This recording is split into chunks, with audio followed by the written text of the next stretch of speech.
Alright, hello world, I'm Nam, and this evening we're going to continue playing NieR Replicant, assuming my internet connection allows me to. Alright. Let's keep going. We're streaming somewhat earlier than last time, but still later than I normally would. Let's see if we still have enough upload speed.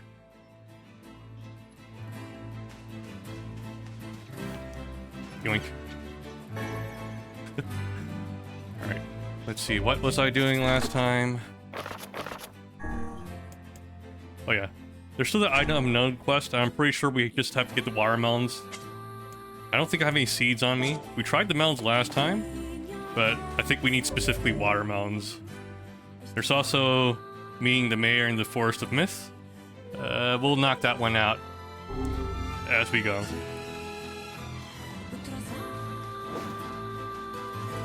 But let me go back to Facade then.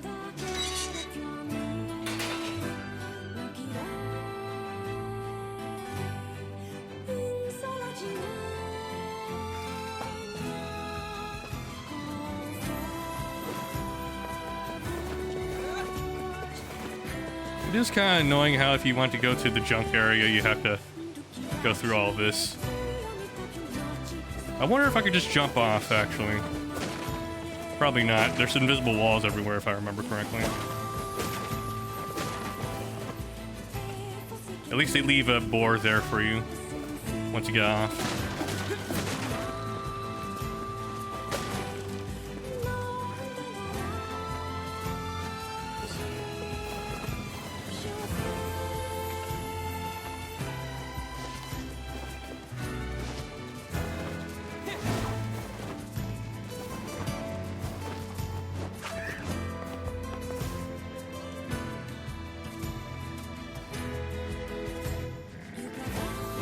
Yeah. Oh shit. Yeah, let's just run back.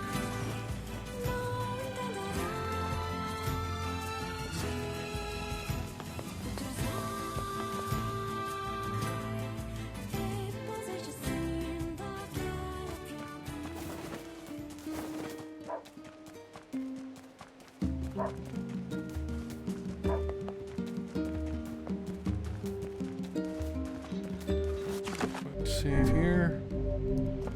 Alright, off to Facade.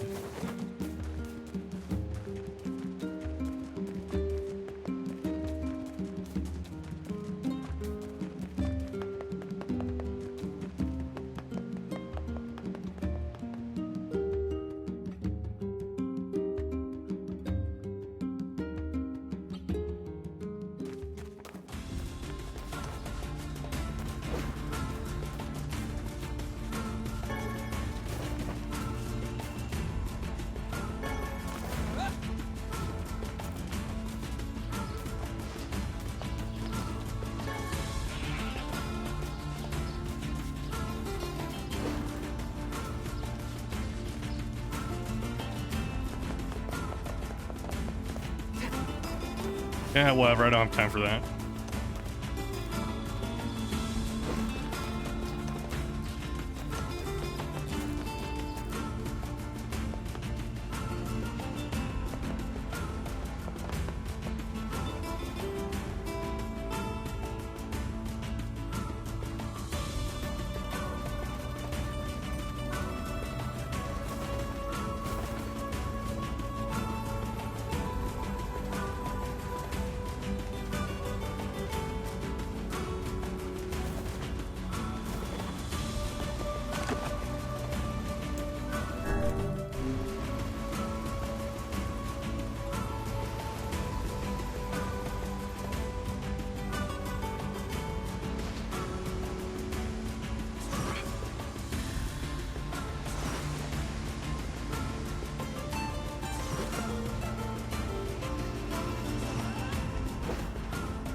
Let's go ahead and save here.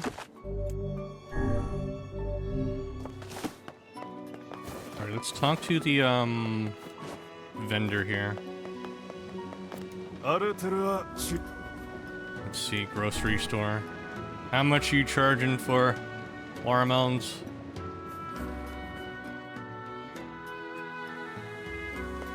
I see them here.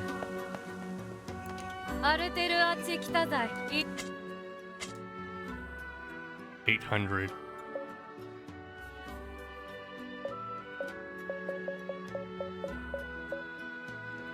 Okay. 8,000, we can eat that. I think we can also use the wolf fangs. All the wolf fangs that we grinded.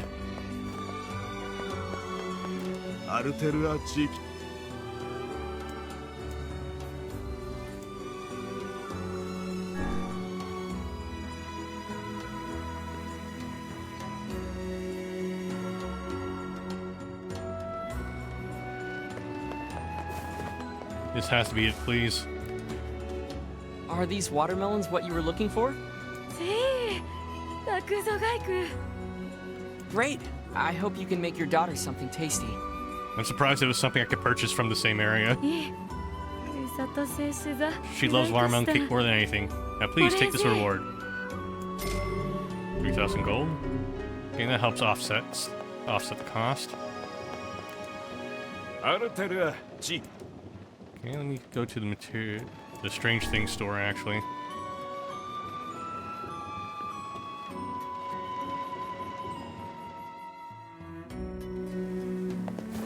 What are you selling? He has nothing. Alright. Let's go to the materials or the weapon shop then.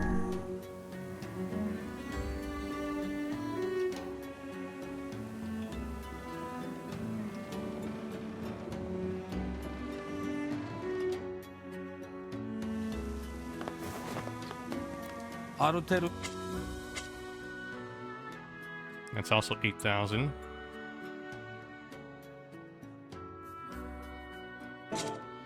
Let me sell some stuff to him.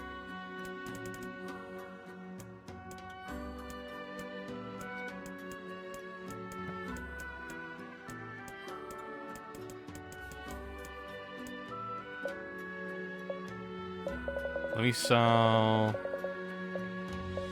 8,000 G of these. So now I've recovered. And we'll buy this.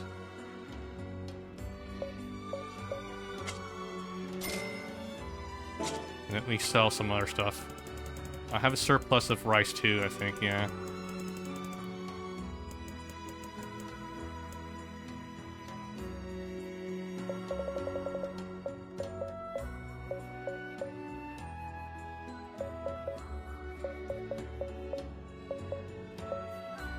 But for 26 wolf fangs, it pays for itself then. All the grinding we did.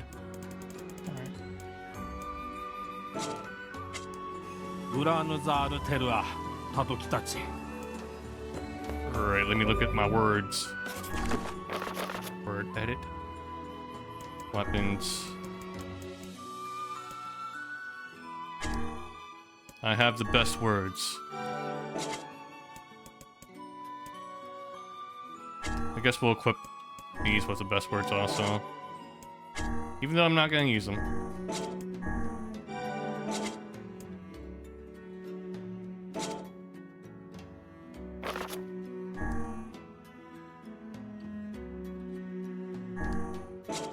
So let's see, this is attack power. 112, 123, 142. This is 172 though.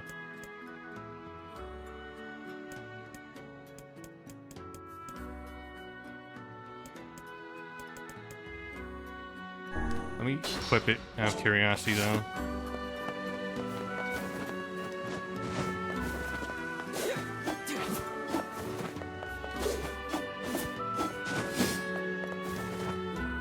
or what very heavy does for it in terms of its impact.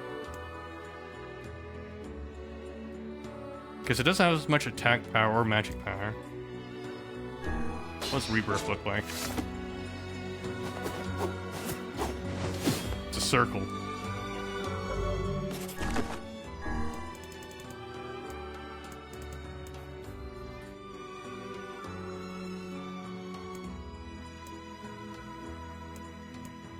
Being lighter helps also, apparently. Yeah, so this looks like an overall downgrade then. Like, it's not... The stats aren't better and it's heavier. So we're gonna stick with Beastbane then.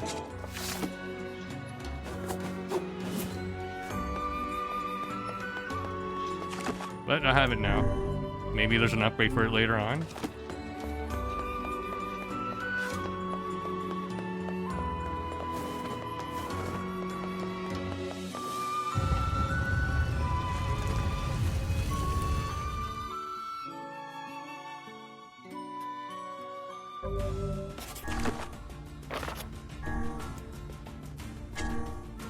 We'll find sharks eventually.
What's this?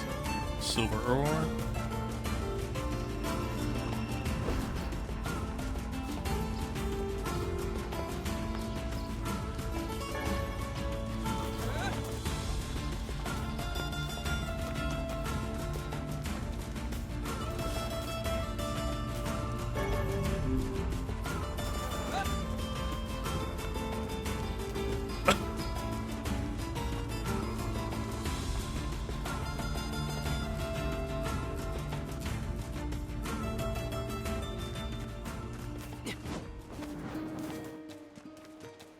Woohoo, warm color temperature, yay.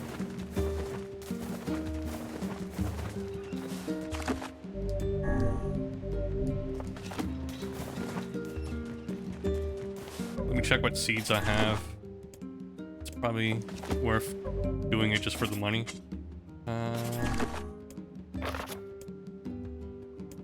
Cultivation. I have 9 bean seeds.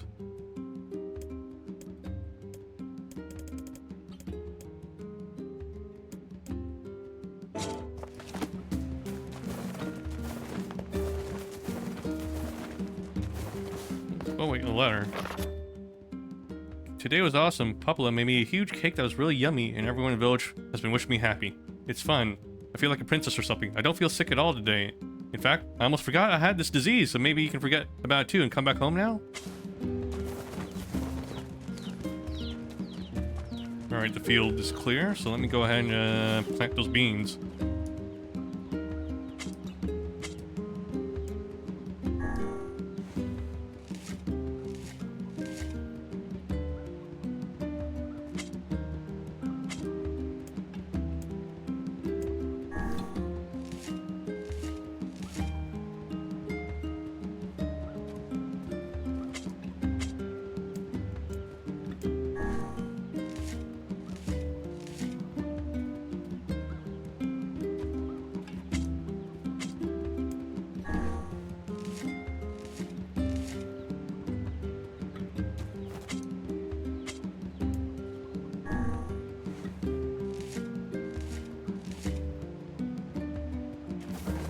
Okay, let's water.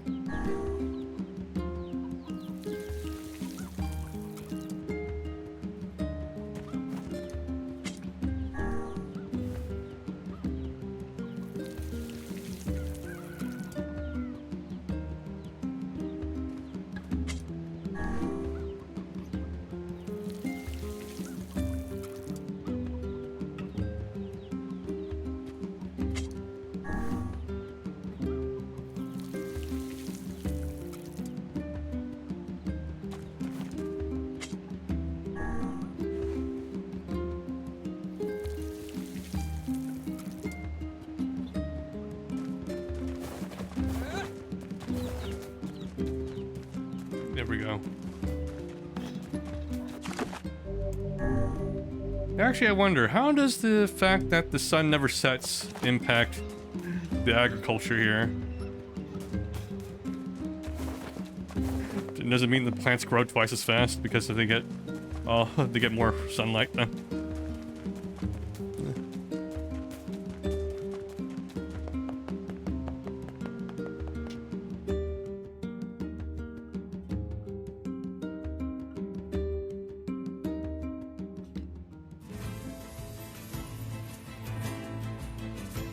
Okay, let's keep going.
It sure is quiet here.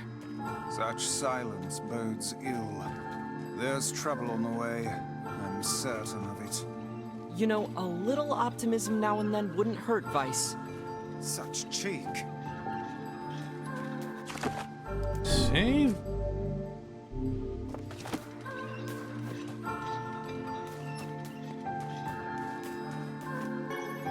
Magic capsule.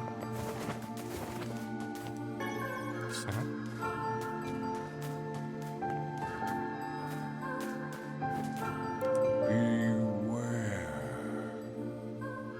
Beware the words. The words? What do you mean? Contagious words. Like racial slurs? Those who dream. Those who dream? Hold a moment. Oh shit, that's a lot. Strange new sensation in my mind. That's a lot of space being taken up now.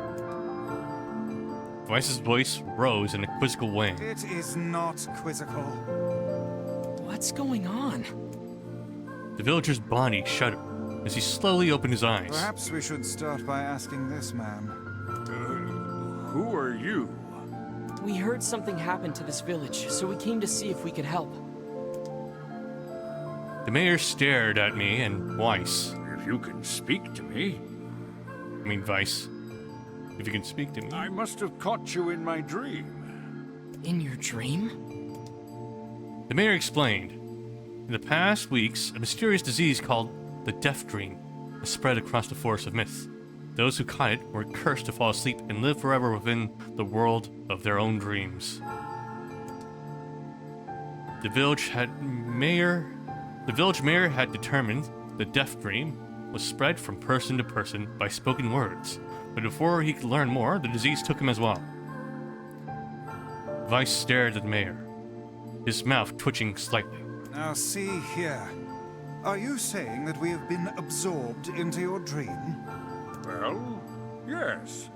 I think you have. In other words, we've caught the death dream? Before the mayor could confirm my suspicions, Vice exploded with rage. Ridiculous. Preposterous. Completely unfathomable on every conceivable level. I don't even recall falling asleep. What if you were always asleep? Think about that? Just how the death dream works. Though polite, the mayor was clearly trying to brush aside the book's remarks. My remarks are not to be brushed aside, fool. The mayor twisted his mouth into an embarrassed grimace, then quickly changed the subject to who had seen and what they had discussed since coming to the village. Something there must have caused you to enter my dream. A certain conversation, a specific word, something. Okay. Vice and I racked our brains, but could not find any easy solutions. There were simply too many words to consider, too much random chatter, too many meaningless conversations. Grimoire Vice does not engage in meaningless conversations. The mere suggestion that Vice chose his words carelessly seemed to sting his pride. It does not seem to sting my pride, you bloated gasbag of a narrator. Ayo, I'm just narrating here. I'm just saying what the words on the screen say. It has demolished it utterly. Irritated, Vice looked skyward, as if searching for answers in the heavens. I was doing no such thing. Just leave me alone already. The anger created by his harsh words bled over to me like a contagion. Wait, I said suddenly. Did someone say contagion? Yes, I believe so. What of it? Well, the villager told us to watch out for contagious words, right? The mayor leaned forward with renewed interest. The mayor leaned forward with renewed interest, pushing the startled Vice back aside in the process. He must have said something, right? Asked the mayor. Some specific combination of words? What was it? It was about dreaming, something that dreams or... Oh, what the hell was it? A sheep? Cried Vice suddenly, blurting out the first thing that popped into his head. The others stared at him for a moment before slowly shaking their heads. After a few more minutes of thought, my face suddenly lit up. I remember, he said. Those who dream. That's what he said, I'm sure of it. And at this, the mayor produced a thick sheaf of papers from his pocket. He flipped through them a few times before he finally nodded his approval at me. That sounds right, he said. As a stray sheet of paper fluttered to the ground. My notes also mentioned something about that. I bet it was the last thing you heard before you fell asleep. The mayor shook his head, his worn pencil stub, tracing lines across a lone piece of paper. For the last month, I've done nothing but study the disease we call the death dream, he said. I mean, I'm the mayor, right? It's my job to protect people from whatever comes along. But I never expected a couple of outsiders to start entering people's dreams. The mayor paused, a grimace crossing his face. I should probably be taking notes or something. Vice immediately fired back. I applaud the force of will it takes to research a disease in your dreams, he said. But perhaps we should bend your efforts to escaping this place instead of trying to understand it. The mayor's hand tightened around his pencil, snapping off the tip. I've tried to escape. For the very first moment I realized I was locked inside my own dream, I've been looking for a way out, but I don't think it exists. I mean, this is my dream, right?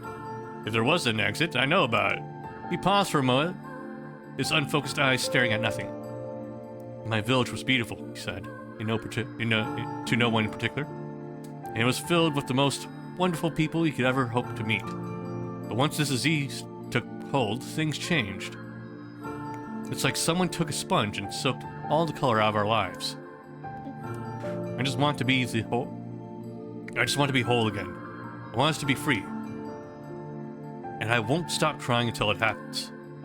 I nodded in agreement. Wait a second. I did nod. Look, if we can be of any help, I said, just ask. Now hold on, I did not just say that. Silence, said Vice. The grimoire looked from me to the mayor and back again, his face filling with confidence. Grimoire Vice's face is always confident. Thank you very much. Now see here, Mayor. You told us that nothing can exist in this dream without your knowing of it. But yet you seemed surprised to see us when we first arrived, yes? The mayor slowly raised his head, realization drawing on his face. Oh my god, he said, you're right. I had no idea you were coming. The human imagination is a limitless engine, he said Vice. And dreams are the fuel. If you can imagine an exit, then it must be so. With your permission, we shall search for it. Thank you, said the mayor. I don't know how I can repay you. Payment is not required. We are as eager as you to be done with this place. The mayor suddenly felt as if he could breathe again. He almost forgotten what it was like. Good luck, you two. He called at the departing forms of me and Vice. We're all counting on you. As I slowly faded into the misty forest, the mayor struck a sense of deja vu. I saw this man once before, he thought. But where? My mood darkened as I trudged through the forest. Hours there, when the beauty of the place was still a new thing, I'd been confident we could get in, find an exit, and be home in time for dinner. But the deeper we went, the more the forest closed in around me. The mist made it difficult to see more than a foot in any direction, and the moss-covered rocks seemed determined to twist my ankle. More than once, I'd been forced to steady myself on the rough bark of a tree, and my hands now left small trails of blood on everything I touched. Additionally, Vice was proving to be a spectacularly poor traveling companion. Unhindered by either terrain or physical effort, he spent most of his time urging me to pick up the pace and grumbling about our slow progress. Finally, after Vice muttered something about legless turtles being more adept at navigating the environment, I snapped. Okay, Vice, cram it for a second, would you? You don't have to walk. I leaned against the tree and tried to stretch the knots from my back. And how can this stupid forest be so big? I muttered to myself. The moment the words tumbled from my mouth, a cacophony of insects sprang to life. Every imaginable form of buzz, click, and hiss roared out at a volume that rattled my teeth. I slapped my hands over my ears and screamed to be heard. Vice, what's going on? I could see Vice's mouth moving, but he might as well have been shouting in a tornado. The insect screamed. The forest howled. And then, just as my ears seemed ready to tear from my head and go running for cover, the sound diminished. Hesitantly, I removed the hand from my left ear and listened to the creatures of the woods. Three, three, three, three. Shock, shock, shock, shock. Woo, woo, woo, woo. Shick, shick, chic, shick, shick, shick, shick, shick. As the insect symphony dimmed another decibel, I began to detect patterns in the sound. This isn't random, I thought. It's not just some white noise, it's something else. The insects weren't just calling out. They were asking a question. 1, if it's lacking. 2, if it's ideal. 3, if it is dangerous. What is it? Okay, 1, if it is lacking. 2 is ideal. 3 is dangerous. 1 is it? By my pages. Is this a riddle? I guess so. I mean, it feels sort of forced, but maybe it's the key to getting out of this place. Then I leave it to you to answer. 1, if it is lacking. 2, if it is ideal. 3, if it is dangerous. What is it?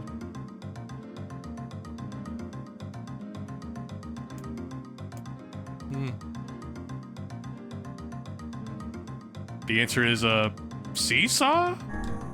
Something that's ideal of 2 people but dangerous of 3. Oh, it's a seesaw. Vice's mouth flew open, but before he could say anything, the word suddenly shifted. Reen, reen, wah, reen, reen, wah.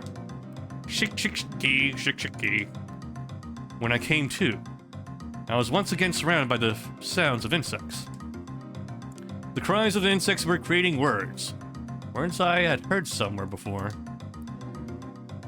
1, if it is lacking. 2, if it is ideal. 3, if it is dangerous. What is it? Girlfriends? By my pages, is this a riddle? I guess so. Maybe it feels sort of forced, but maybe it's the key to getting out of this place. Then I leave it to you to answer.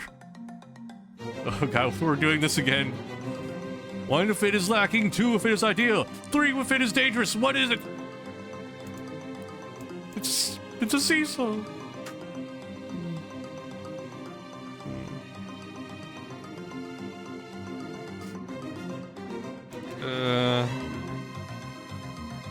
A secret?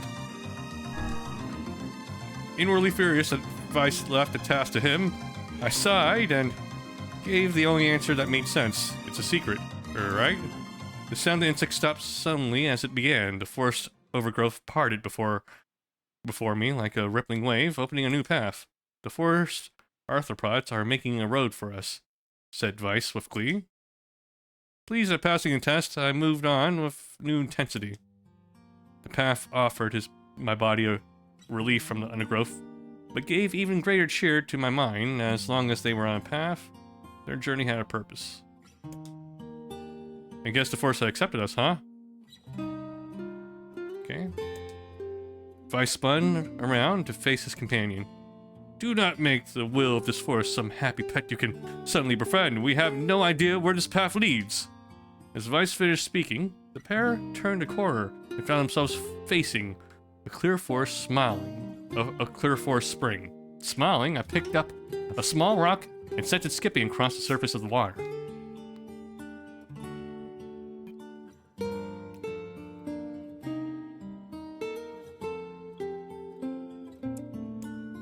Good heavens, said Vice. His surprise was understandable. Each time the rock struck the surface of the water, a musical note rang out. When the rock finally stopped moving and sank to the bottom of the spring, the ripples it left behind came together to form words. I entered through the window, but break no glass. When night falls, I vanish. What am I? You entered through the window, but break no glass. When night falls, I vanish. What am I? Light. Absurdly easy, barked Vice. Now answer it. Okay, I grit my teeth and try not to reach out and strangle my companion. He's right after all, and this is pretty easy. Enter through the window, but break no glass. When night falls, I vanish. What am I? Sunlight. A plume of water suddenly burst from the spring. Sunlight filtered through the trees and reflected off the plume, creating a shimmering rainbow that spanned the entire horizon. In all my years, said Vice softly, I have never seen such a sight. Perhaps I have misunderstood the intentions of this place. Hey, look! I cried, awakening Vice from his daze. There's a house or something over there. Glancing in the direction of his friend's extended hand, Vice saw a small cottage nestled among the trees. That's weird, isn't it, Vice? I mean, who would build a house all the way out here? I walked over and pounded on the door. After a minute of solid banging, the door cracked open, and a small man peered out. His body was cloaked from neck to toe in a large black cape, while his face was obscured by mist. I began. But before I could get any further, the cloaked man held a hand up and began speaking. I have 4 legs in the morning, 2 at noon, but end the night with 3. What am I? I tried to ask the cloaked man who he was and what he was doing there, but he simply repeated the question. If we wish to engage this man in conversation, said Vice, it seems we must answer his riddle. Yeah, I suppose, I said. Well, at least this is an easy one. I have 4 legs in the morning, 2 at noon, but end the night with 3. What am I?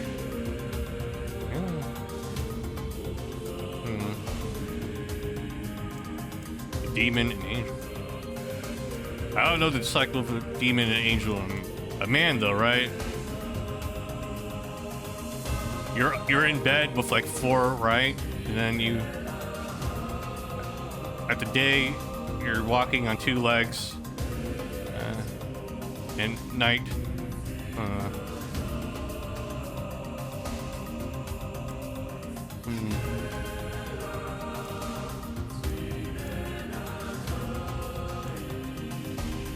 man.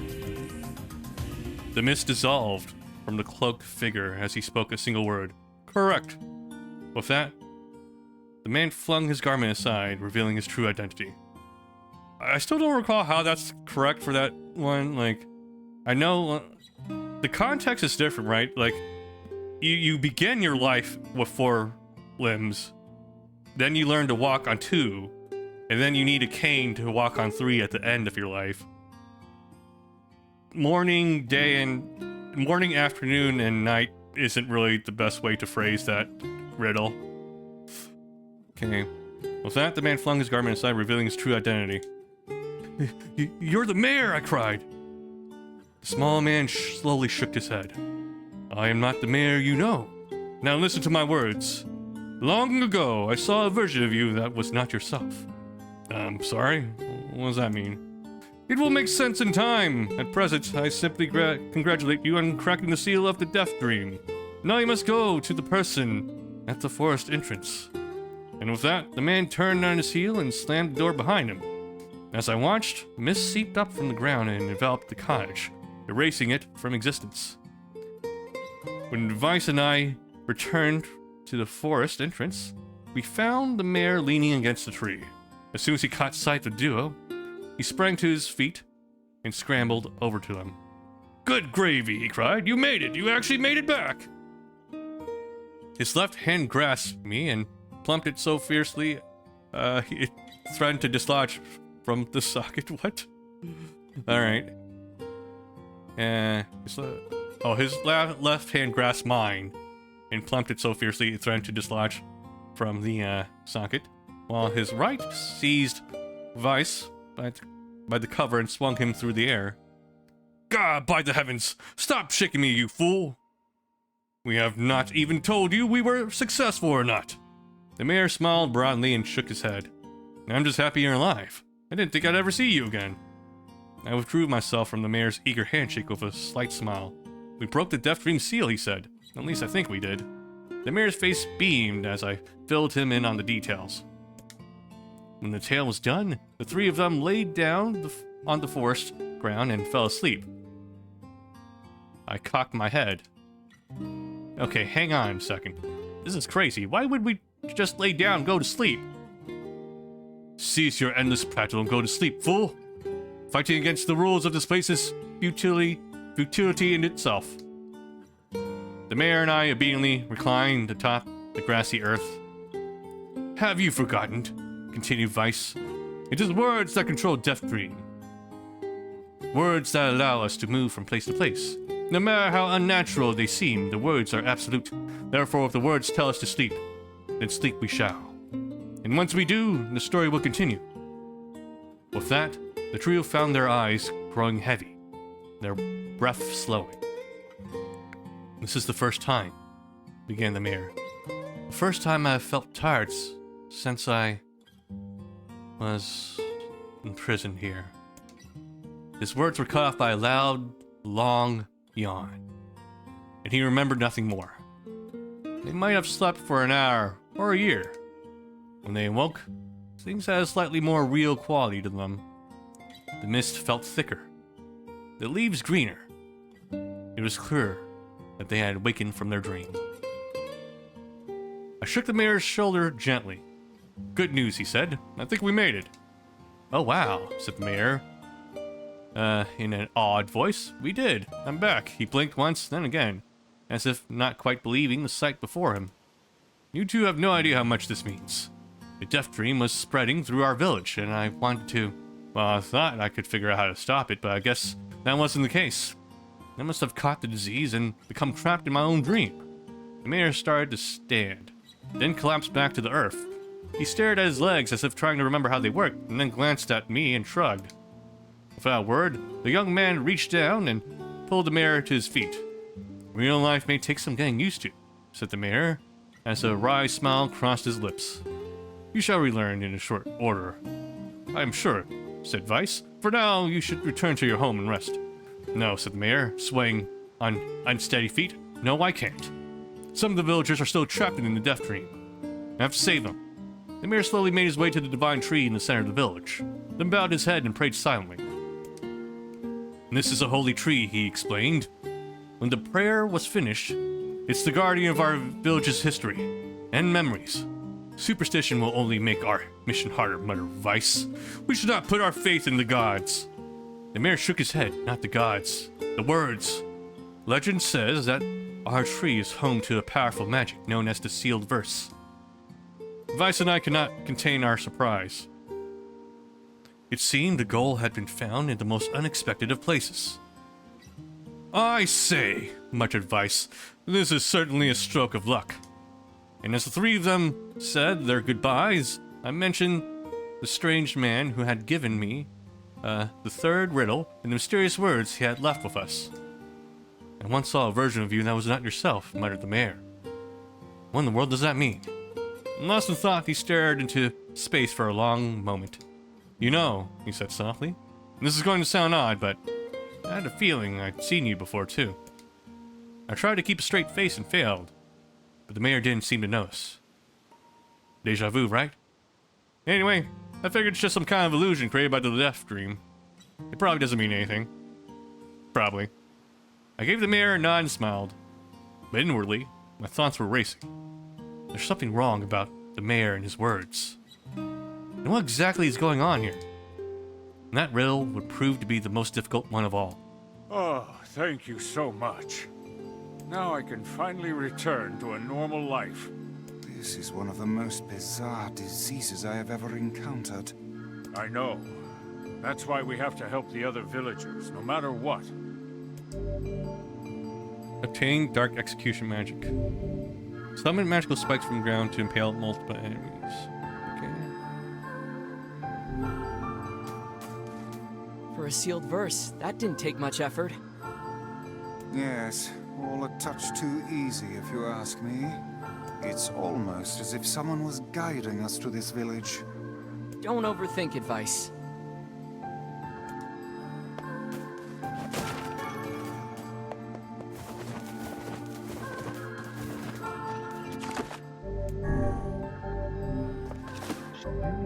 Let's go check our magic.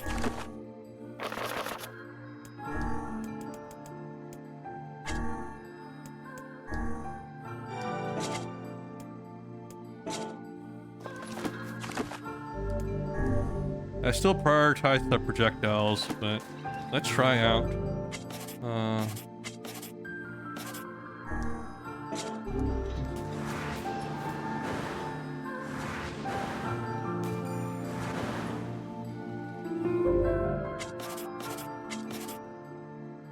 Oh, dark wall, dark execution.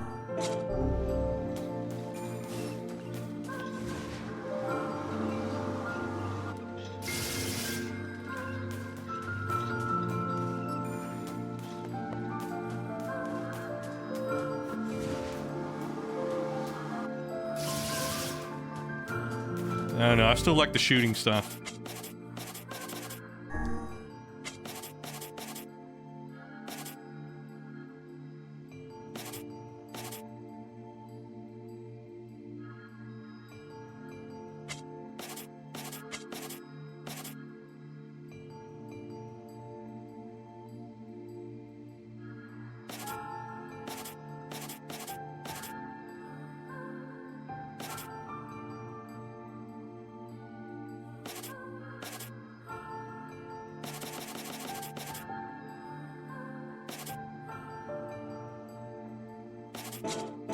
Yeah, projectiles are just too useful, I think.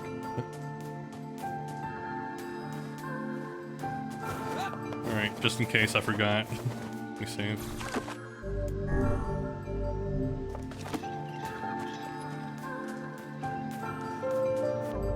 Okay, return to Popula. You don't happen to have any side quests, do you? Now I can find... This is one of the most... I know. That's why we have to...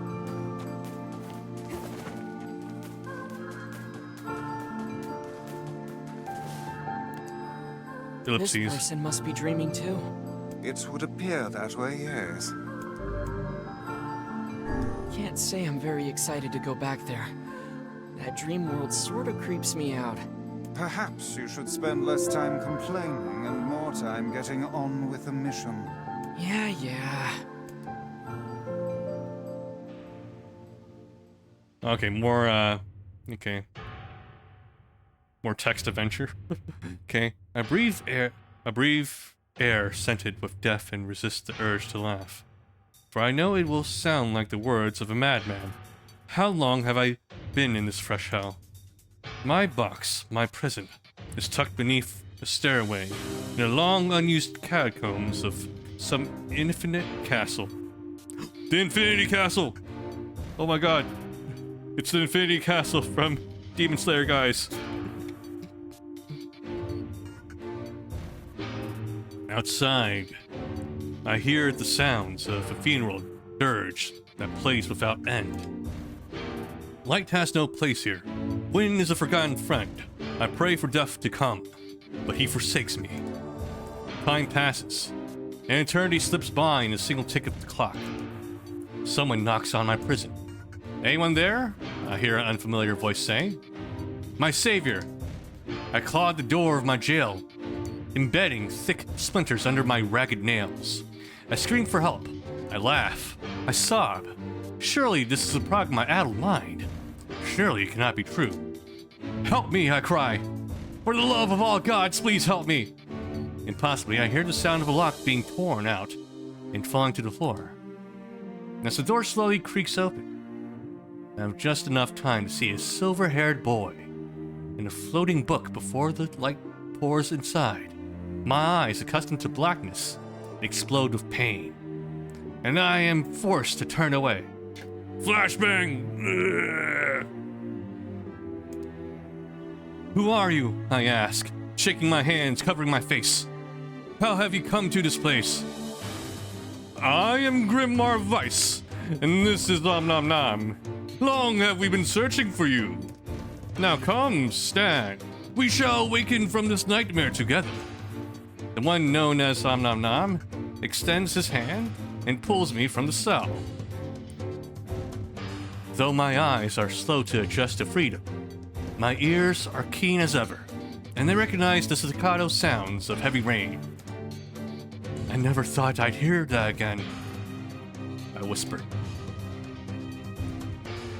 Would that this were not such a terrible storm, said Grimoire Weiss. Look at your feet. I force my eyes open and see water pulling around my ankles, lapping at my shins. There's so much of it.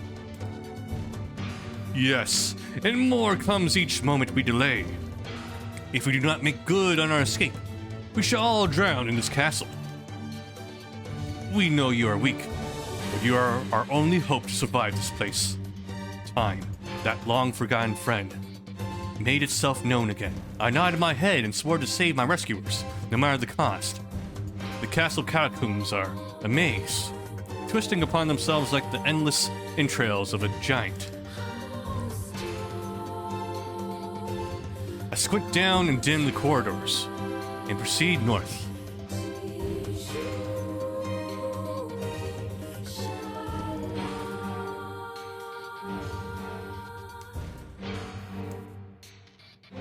Oh, it's a... I was like wondering... You only have one option, bro. Okay. At the end of the corridor, I find a row of 20 gorgeous canopied beds, resting atop a carpet of velvet. All are covered in a thick layer of dust and cobwebs. Searching for the door to the next room, I come upon a shapeless mass of gray matter. It has been shoved against the side of the wall, and despite my fever, I think I see the outlines of a door just beyond. When I reach out a finger and touch the piece of the mass, it turns to dust and drifts away on the wind. Realization slowly dawns, and I fall to my knees and weep. Corpses. I face a mound of charred and crumbling corpses. I look from it to the beds and back again until the horror dawns full upon me. Someone has piled these bodies into a tower and set them ablaze. Whether they were alive or dead, I do not know. Insanity will not permit me to consider the proposition further. I make a sound, whether scream or laughter, I cannot be certain. Then my mind grants me merciless blackness, and I find myself opening the door, and leaving that most terrible of rooms. Oh shit. I squint down the dim corridors. and proceed. Fuck if I know. East. I squint down. North? Are you fucking serious? Keep going north. At the end of the path, the waters rise to my waist, exhausting me both physically and spiritually. I pray that this is the way out. Eventually I can stand the sight of the waters no longer, so my eyes turn upward. Imagine to my surprise when I see a series of paintings hanging on the faded plaster wall. Each depicts a person in the prime of their life, clad in clothing of the highest quality. The styles, however, are strange to me, leading me to believe that these people have lived long, long ago, in a galaxy far, far away. One subject wears an outfit that particularly catches my eye. It is constructed of a thin, breezy cloth and decorated with a motif of flowers and birds, while encircling the figure's waist is a leather belt of the most perfect construction. It's a stunning costume, even by modern standards. I gaze upon the portrait and am struck by a desire to touch it with my own hands. Yet, as I extend a single finger to the painting, I am gripped by a most unpleasant feeling. Staring closely at the image, I see it bend and warp into the shape of another finger. Something behind the picture is pointing at me. Is it another prisoner? A fellow inmate trapped for eternity in this place. I cannot let it pass. And so, I seize the portrait with both hands and throw it to the water. The wall is shallow. The wall is hollow. Behind the painting, and inside, I can just make out a body. Whether or not this is a prisoner, there would be no rescue. The poor soul is long dead. Scraps of clothing line the floor. Around those bones, only a small amount of fabric has survived, but it features the same delicate designs that were depicted in the portrait. I've been admiring a row of corpses, blocked from the view by portraits of each victim at their pinnacle.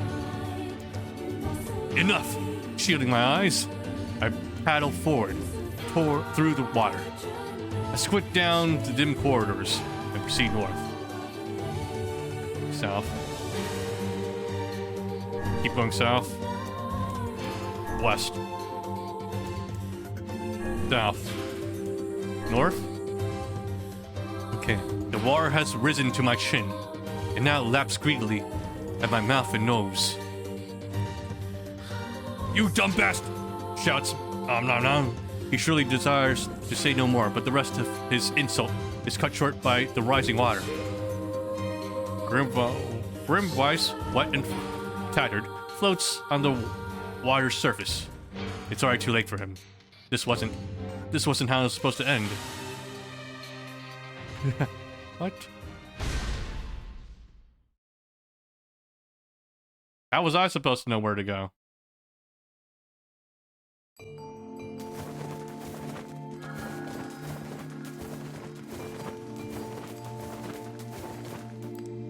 This person. It's Can't. perhaps. Yeah. Okay.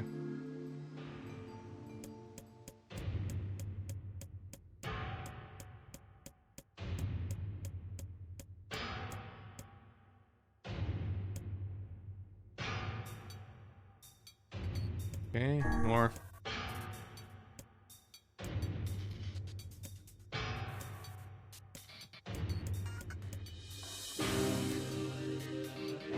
Okay, let's just keep going up.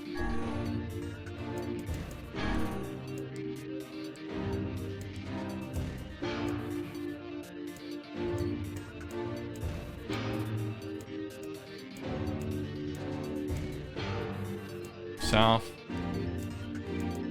North. South.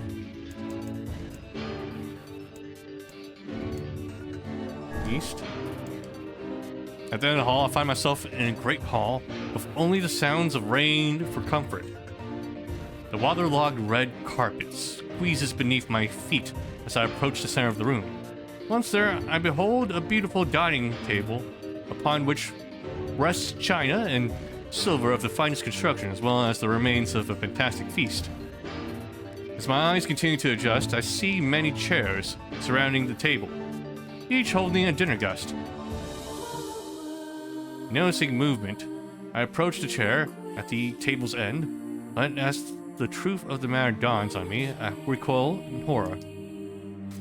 The host of the feast is the corpse, as are all the invited guests. An army of foul, wriggling insects have made homes in their remains, and this is the moment I saw. This once splendid feast is now nothing more than a requiem for the damned. I take a moment to steady my shaking hands, and slowly back away from the table. Desperate to lose sight of the abomination before me, my gaze lands on the chairs upon which the dead were seated. And this is a mistake, for the chairs proved to be even more terrible than the feast itself. Each one is covered in a layer of spikes that run from the seat up the back and down the arms. This explains the color of the carpet beneath my feet. I can only pray that the unfortunate diners were dead when the meal began. For if not, it is a simple task to envision the agonized screams that must have sprung forth from their mouths. My mind grasps frantically at the possibility that these souls had committed some terrible crime, for which this was the punishment. Though in truth, I suspect they had committed no crime at all. There would be no tomorrow for these unfortunates. This was their last supper. I squint down the dim corridors. Proceed north. The water has risen my chin. Now laps greedily at my mouth and nose. Okay.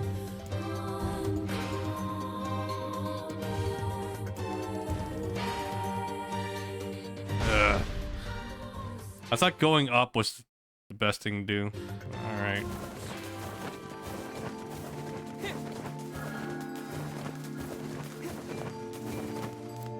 This It's can't perhaps. Yeah.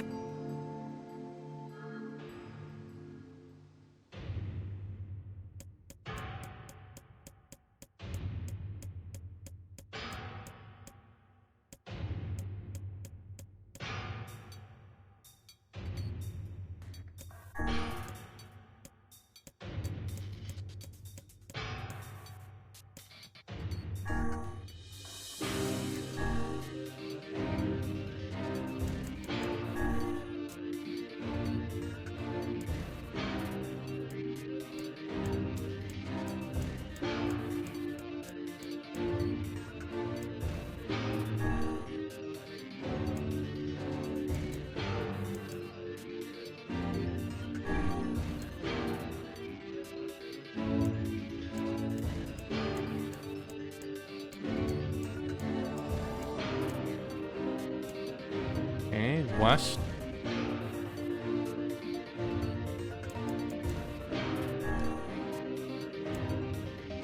South.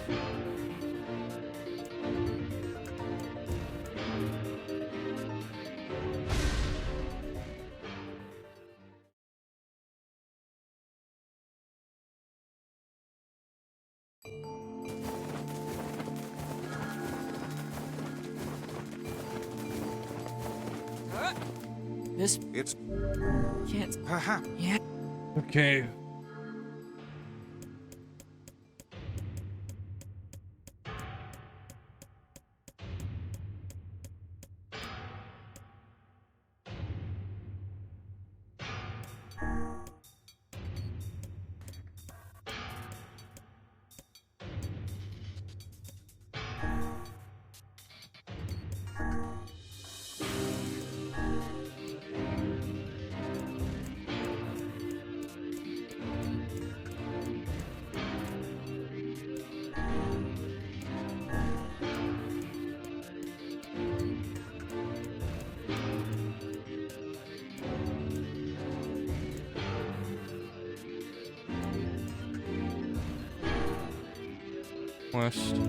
West, within a path. A row of heavy wooden... Okay, at the end of the path, a row of heavy wooden casks line their sides of the in a dark chamber. Doubtless, they are filled with wine. My thirst roars to life. I cannot remember the last time my parched throat had relief. I scramble to the first cask and pull frantically at the cork. The theft of a few cups means nothing. I tell myself the casks will be ruined by the flood regardless. Finally, the cork surrenders to my attack, and the thick red liquid bursts forth from the hole. It's no wine, it's blood still warm from the body. Whether animal or something else, I cannot say. The foul liquid soon mixes with the rising floodwaters, creating a warmth that laps against my thighs. By all the gods! Are the rest of these casks filled with blood as well? I lack the courage to confirm my suspicion. Disgust quickly becomes fear as I turn to flee. But my weakened legs betray me, suddenly toppling over into the red ocean below. The smell of death is everywhere. It threatens to consume me. I must escape this hell. Crawling on all fours like an animal, holding back screams lest any foulness enter my mouth. I lurched forward, through the red waters, and out of the room, to freedom. I squint down the dim corridors and proceed east. The water has risen to my chin, and now it laps greedily at my mouth and nose.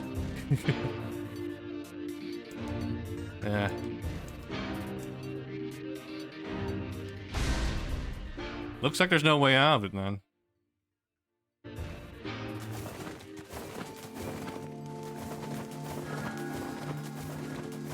Alright. Looks like we're having some bitrate issues now.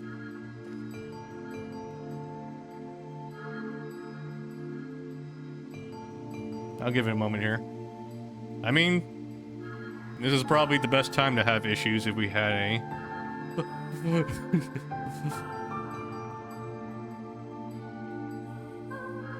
We're not really doing much, we're just reading, so... I guess if there's any time for the bitrate to shit itself, it's this. Alright. It's what... Can't Perhaps you should spend... Yeah.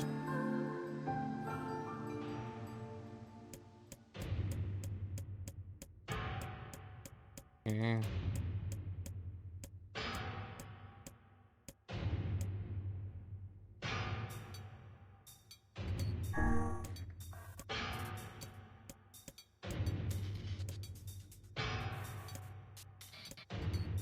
Okay, looks like the bitrate issues are coming back. Thankfully, again, we're not doing anything interesting right now.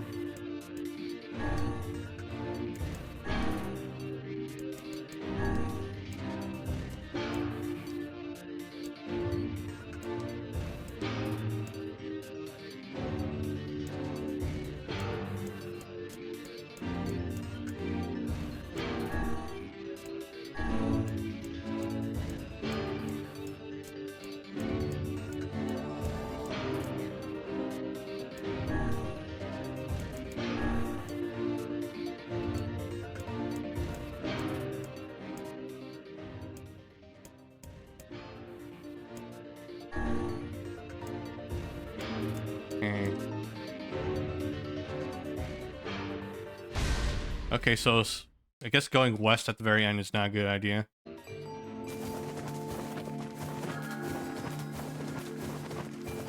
It leaves you no option but to go east, so... It's... Can't... Perhaps... Yeah.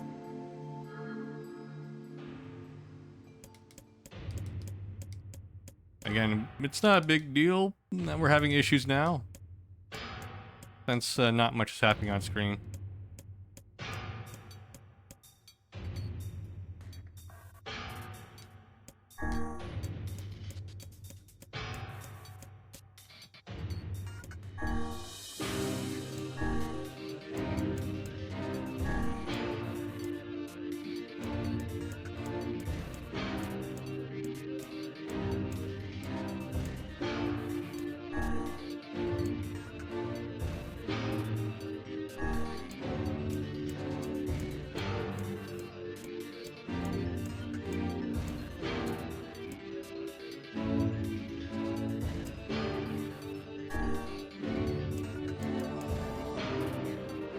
North?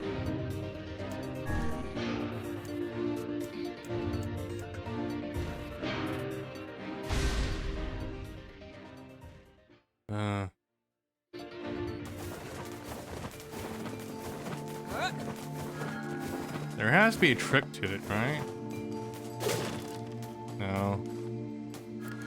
It's Perhaps. Yeah. I wonder if I already taken the wrong path at the very beginning. That'd be rude, though.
it's Can't. Yeah.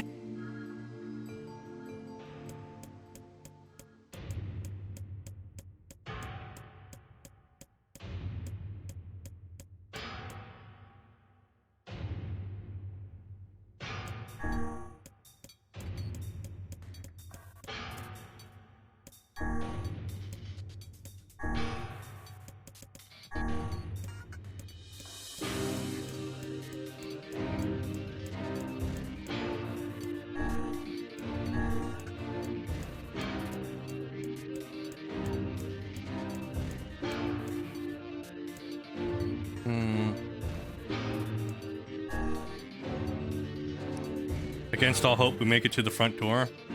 Break it down, someone cries. So I give it myself the effort. In tandem with the main character and Grimoire Vice, I slam my body against a thick, sturdy door. On the third try, gives away, and we find ourselves sprawled on the ground outside the castle. The storm is in retreat. The clouds above are still dark and foreboding, but to the west I can see a shimmer of sunlight trying to break through. How can I thank you? I cry as tears join the rain from my cheeks. I would surely have died in there. Looking now, I suddenly notice that my dress is in tatters, and sheepishly try to cover my exposed skin. Your dress? Asked Vice. Then you are a woman, madame. I am. I proffered the two a smile. I suppose that comes as something of surprise, seeing how I exist only in the form of words. I can see that the one known as Om is disappointed that the torn dress will be given no further description, but he hides it. Well, of a nod and shrug, the three of us set forth to our awakening. But behind us, an awakening of another kind is taking place. Black smoke fills the abandoned castle, providing the countless damned souls inside with their final shroud. After a moment, the castle's windows shatter with a mighty roar. A fresh breeze blows through the hallways and corridors, clearing the smoke away for good. As we watch in awe, uncountable black shadows slowly flicker to life, crossing to and fro in front of the broken windows. The castle's dead have awakened to their new life as shades. Ellipses. Ellipses. Do you have anything to say about that? Hopefully there will be no labyrinth next time. I hear that. Ugh.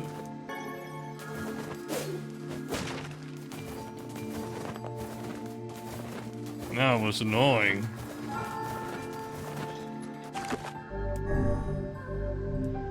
We spent a long time on that, huh?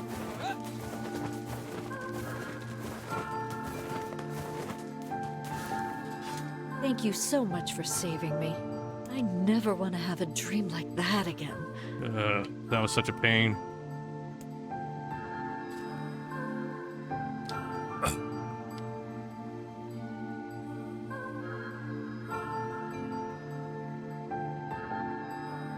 It looks like we have another bitrate fluctuation coming up here.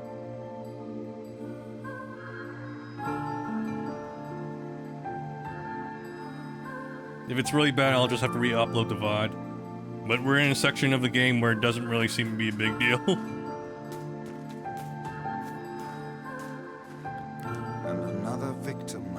This work certainly is trying. I figured a book like you would be into all this word stuff, Vice. That's racist. Even I have my exceptions. Now let's be off. Okay, a colony of massive sculptures was visible in the distance, their tall forms scraping against the sky. Vice and main character had never seen such a sight, and their eyes widened as they tried to take it in. Those buildings must be huge if we can see them from this far away. Oh wow, voice acting. What do you think, Vice? As Vice considered his answer, the sun beat down on them with renewed ferocity. Perhaps they are some manner of mirage.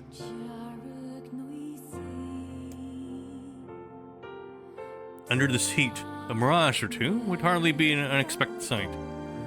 Okay, I nodded and wiped the sweat off my brow, leaving a trail of sand in its place. I thought I'd never been so thirsty. The ancient road on which they walked was black and cracked with age. Here and there, thin wisps of grass pushed through the rocky surface, as if defying those who had laid this material down over their home. The heat reflecting from the road made me lightheaded. My feet hurt. I crouched down to rest. I don't know how much longer I can do this. Is someone playing a joke on us or what? The complaining had already begun. Vice tried not to let his eye roll too much. A joke, he said. No joke. This road leads to the city of art. Perhaps the path itself is simply some manner of grand artistic work. You don't sound very sure of yourself there. Perhaps not, but thinking of it in this way might make it easier for you to bear. I glanced at Vice's grinning face, shook his head, and resumed walking. As time passed, my feet grew more painful, and my throat drier than I thought possible. I tried not to look further than the next step ahead because the bright sunlight made me hesitant to trust my own senses. We're definitely getting closer, said Vice, in an effort to cheer up his companion. Yes, this much is certain. Encouraged, I lifted my gaze. Suddenly, I stopped walking, choosing instead to stand in the middle of the road with my mouth and eyes wide open and my finger pointing in the distance. Water! I cried. It's water! Water, said Vice. Preposterous, I don't see any water. Over there! Just ahead of us! Look! The sun is reflecting off of it. Without waiting for a response, I sprang to life and bounded toward the site. What in the... There was no water. There was nothing but sand in every direction.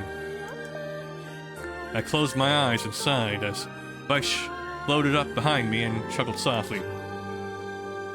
I believe this is known as a mirage, he said. Many a desert traveler has spoken of such a thing. I shook my head, bewildered. Suddenly, I pointed off in the distance. My eyes wide once more. Wait, there it is. I just missed it. Look, it's right there. I sprinted off again, leaving Vice with no choice but to follow. After a few minutes of running, I came to a halt. I could have sworn it was right around here. Confused, I put my hands up to my eyes and rubbed them vigorously. As soon as I stopped, I noticed a blue shimmering pool of clear water just over the next rise. With a shout, I bounded off in search of it. The chase continued for nearly an hour, until an exasperated Vice finally floated up to me and struck me in the face with his cover. Enough, you blithering idiot! Stop this at once! There is no water here! My face clouded. There isn't? There is not! And perhaps next time you will listen to me when I tell you as much. Vice paused for a moment, then continued speaking in a slightly kinder tone. However, I suppose this mad chase was not altogether wasted. It seems we have arrived in the city of art. I looked up, stretched out before me, a row of impossibly tall sculptures. Our journey was at an end. "They're huge!" I cried, completely forgetting the heat and pain of the past few hours. I'd never seen anything so big. Each sculpture was formed from roughly the same shape, a tall rectangle that stretched up toward the sky. But that's where the similarities ended. Most were covered with panes of glass that reflected light in 1,000 directions, while others seemed to be nothing but frames of steel. Some had tall spires on their tops, while others possessed triangular caps. "What kind of city is this?" I said. "Where are the people? Where are the houses?" Perhaps the land is intended exclusively for artistic use. The debate continued as they made their way through the city. Miracles of artistry were everywhere. Great iron crates with wheels sat on steel rails. Beautifully carved works with lights of red, amber, and green dangled over every street. As they moved away from the massive sculptures, they found a great array of smaller ones. Some were covered in glass or brick, but many were composed of materials they had never before encountered. The sheer variety of colors and styles were staggering. Unable to find a theme or purpose to the abstract works around them, Vice and I eventually fell silent. On the outskirts of the city, they discovered 3 sculptures in the shape of humans. I uttered a sigh of relief as I approached them. Finally, I was getting tired of modern art. 3 statues were indistinguishable, except for a single word chiseled into their right arms. One read Alpha, one read Beta, and the final one read Gamma. As I moved to touch the nearest statue, a bird flew from the top of one of the sculptures. Alighting on the statue's shoulder, it emitted a brief, beautiful song that took the form of words. "Only one form is real, the others are false. The real form will always speak the truth. The false ones will only speak lies." With that, the bird departed. As if on cue, the 3 statues shuddered to life, acquiring color and form as they began to breathe. "Hey, look at that," I said. "They're alive." The triplets bowed low before me. "Please," said Alpha, "you have to help me get out of this nightmare. I am real." "Stop lying," said Beta. He turned over to me and threw his hands in the air. "Alpha's a fake. You know I'm the real one." "Well, low crap," said Gamma. "Beta's fake. Everyone knows I'm the real one around here."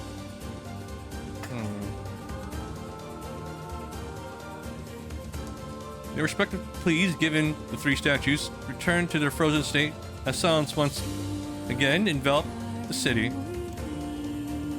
"When you consider all the statements, only one of them can be the real thing," said Vice. I furrowed my eyebrows and considered his answer. "Only one form is real, the others are false. The real form will always speak the truth, the false ones always speak lies."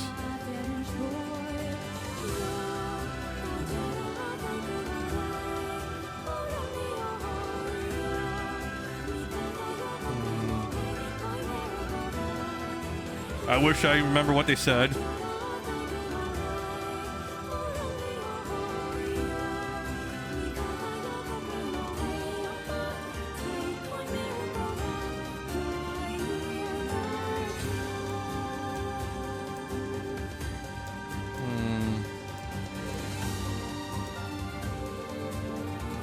I haven't a clue. Took a long look at the statue to try to clear my mind.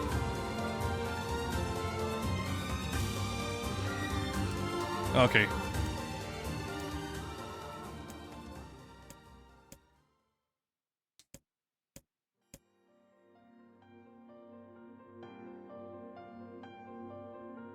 Please, you have to get me out of this nightmare. I am real.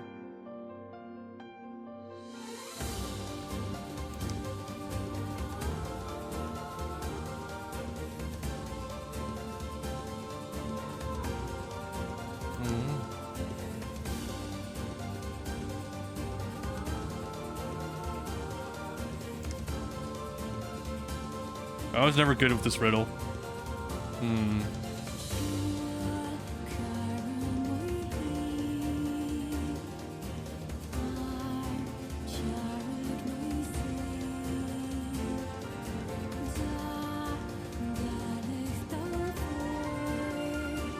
Okay, if Gamma is lying, then that means Beta's telling the truth.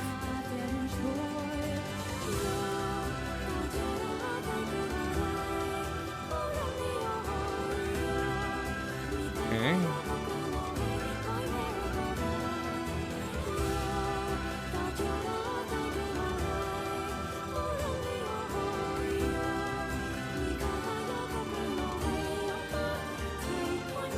Beta is a fake.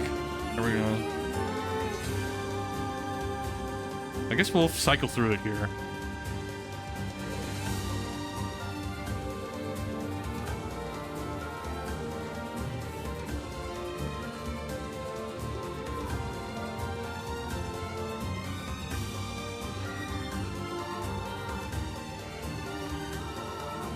It wouldn't work if Beta was telling the truth, right? Yeah.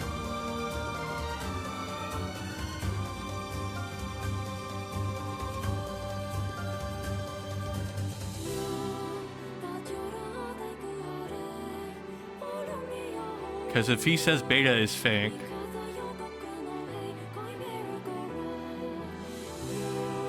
and he's lying, that means Beta is telling the truth. But wait a second, if Beta is telling... what if Beta is lying? If Beta is lying, that means Alpha's right.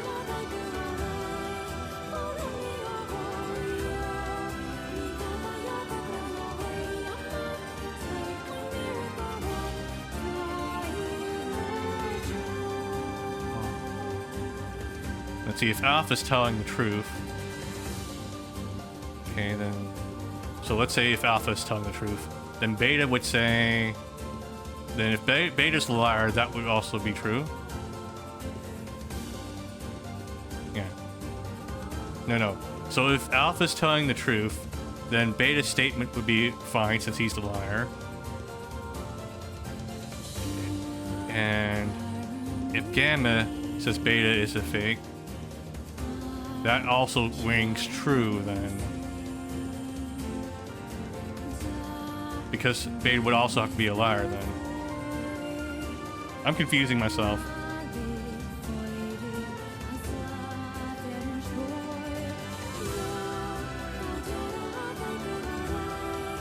No, wait. Beta can't be a fake then. Wait. No, wait. Yeah, if Alpha's telling the truth and Beta's telling a lie, then Gamma can't say Beta is a fake, because then Beta has to be telling the truth.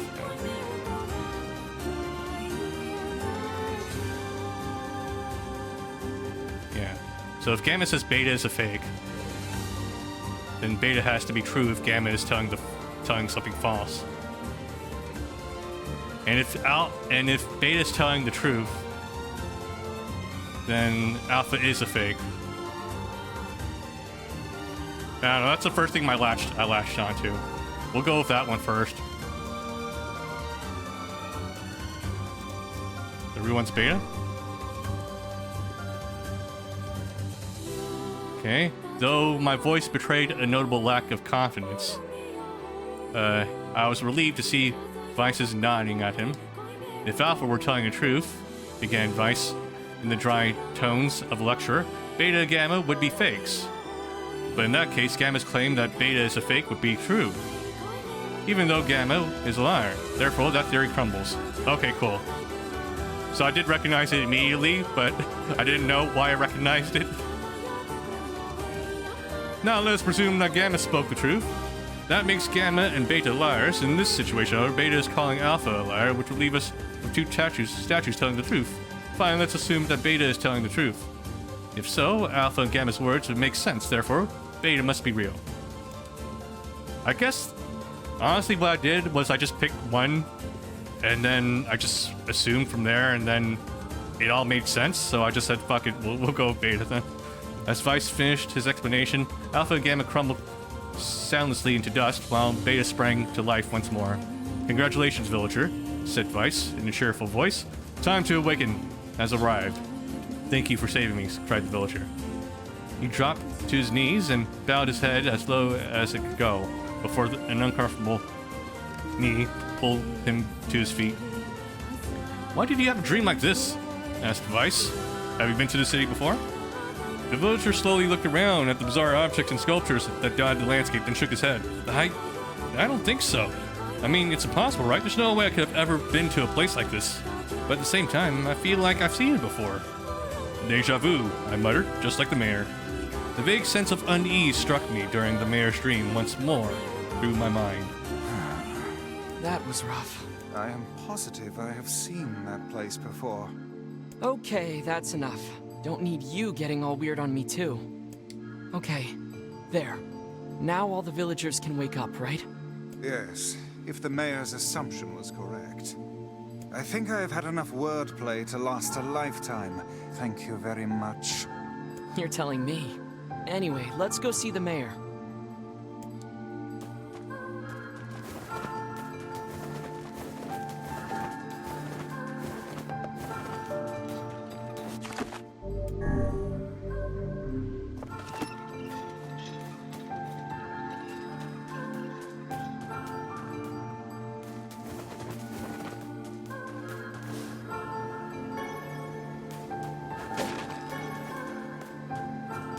Okay, let's talk to the mayor here. Oh, how wonderful. Thank you so much. Here, I have something for you. One-hand sword, face. Wow, this looks valuable. I can really have it? Of course. What else are we gonna do with it? It's apparently a weapon of some renown, but we have little use for it. Well, we appreciate it. Thank you again for everything.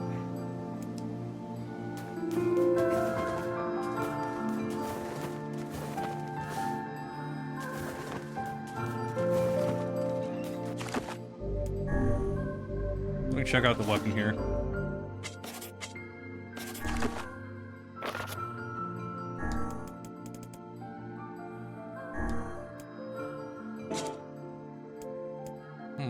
It's very light. It has worse damage than magic power.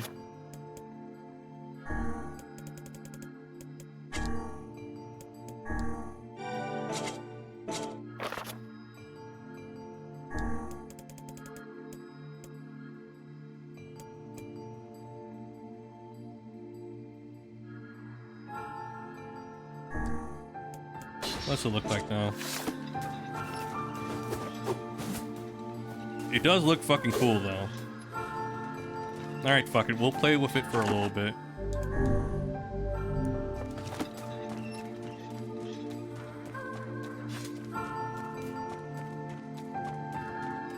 Alright. Looks like our bitrate solid right now. I don't think we have to worry about re-uploading, if that's the case then. So how was the village? Oh, it was truly magnificent. There are no words. Really. Neat. Let's get back to Popola. She'll probably want to know what's going on in there.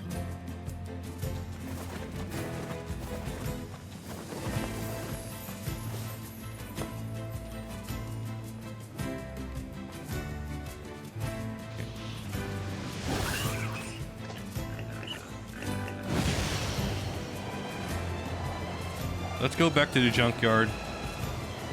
See if there's any upgrades we can make with Faith. I'm guessing not, though.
Yoink.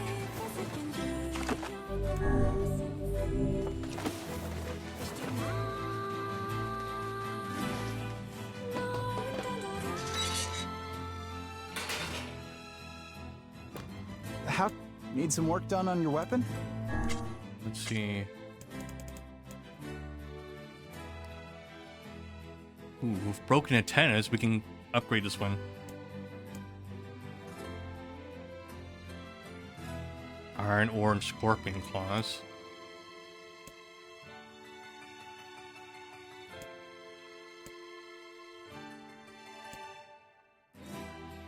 Still no titanium alloys. But broken antennas we can find by farming. Actually, can I buy some from you? Come back. How can I? Need some work done on your weapon?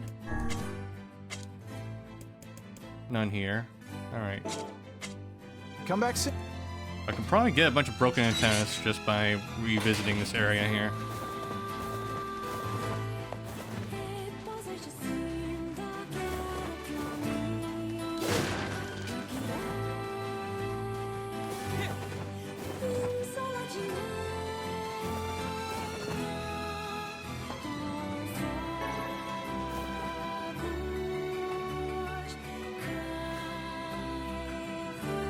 So let's get 4 of them.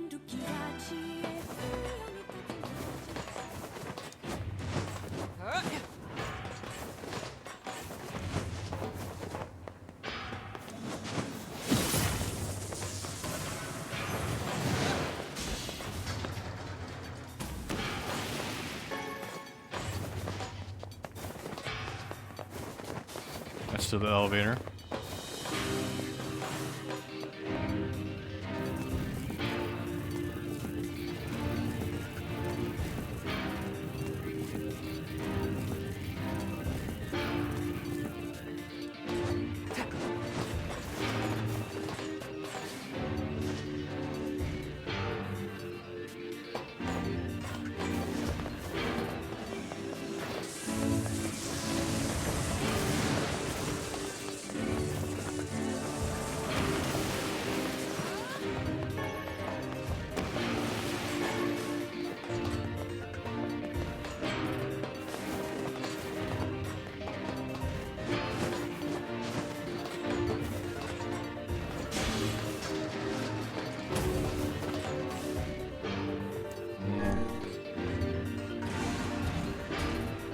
I don't think we visited this floor before, so let's check it out. We visited the first elevator, but not the other one. Is this just the exit for that one, though?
There, broken antenna.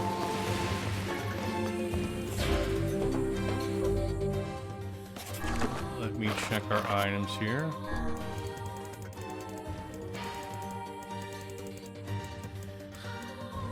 Okay, just 3 more.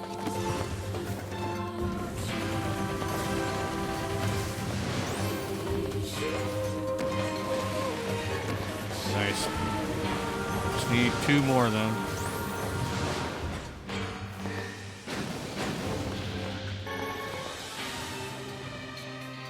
Nice. Just need 1 more.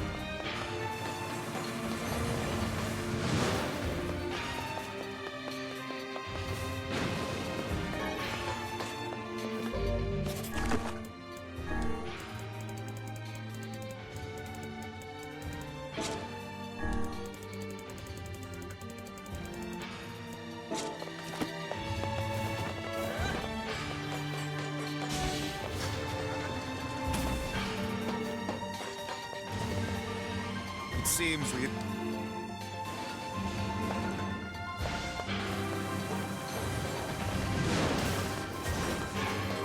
There we go.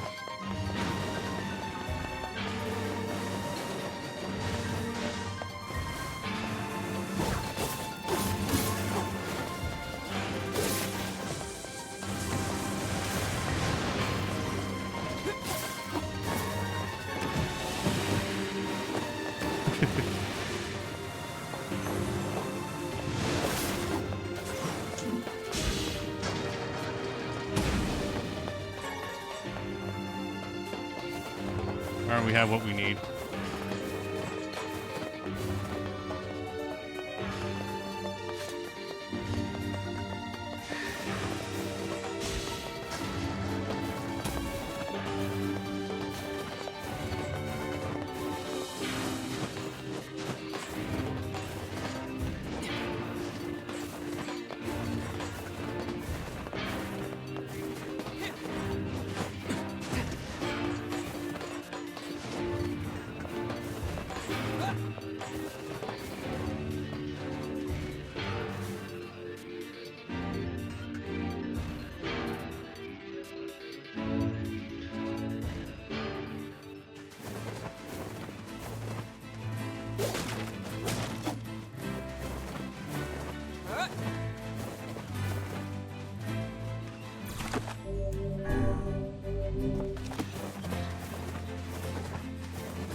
How...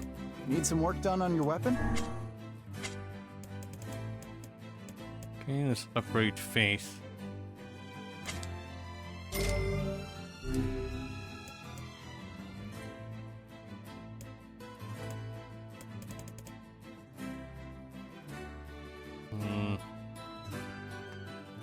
Trying to figure out here what next.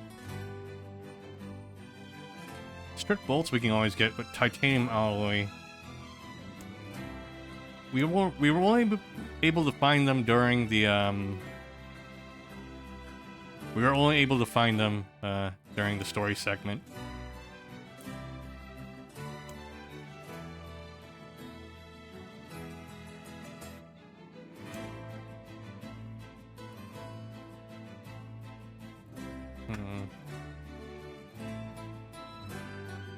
I could farm some scorpion claw and iron ore can be purchased.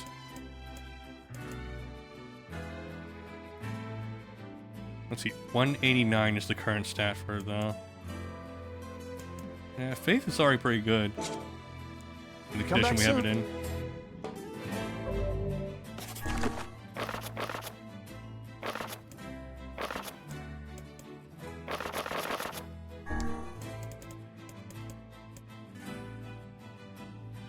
Yeah, 189 attack, and it's light.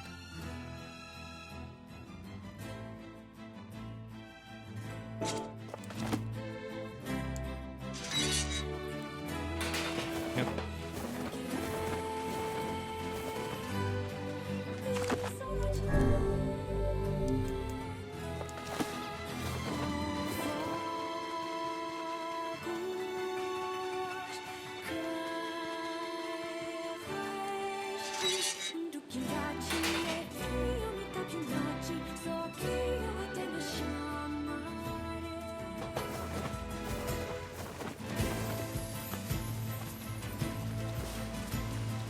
Just jump to the wire.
me run back and check with Devila if there's any new side quests before I talk to Popula.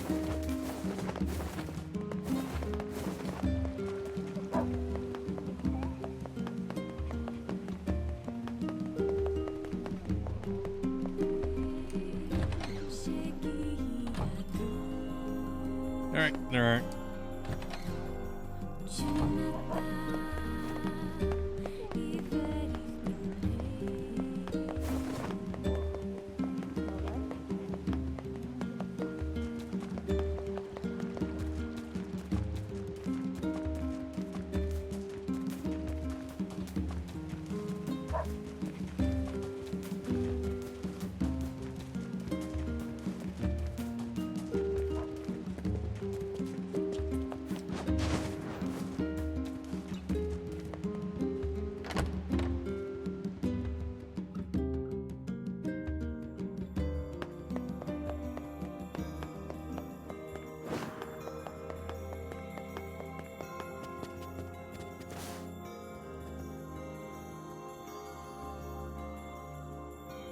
The death dream certainly is a strange illness. Yeah, it was something all right. Even I, with my natural love for words, have no desire to visit that place ever again. You guys did well. You've been making a lot of long trips lately. Are you sure you're not pushing yourself too hard? I'm okay. I can't just sit around all day while Yona's sick after all. I'm on that Sigma male grind set. If you say so. So, anything I can do for you? Well, I suppose there is one thing I could use a hand with. Have you heard about our plans to repair the canal? The work probably won't happen for a while, but once it's done, we can use the canal for trade and travel and all kinds of useful things. Unfortunately, however, we're a bit behind schedule at the moment. If you're willing to help out, I'd really appreciate it. No problem. What do you need? Great. So, the man I originally asked to help on this project hasn't shown up for work in a few days. I'm starting to get a little worried, so maybe you can head over to Seafront and check up on him? I'll mark the location of his house on your map. He always carries a red bag over his shoulder, so he should be easy enough to find. Got it.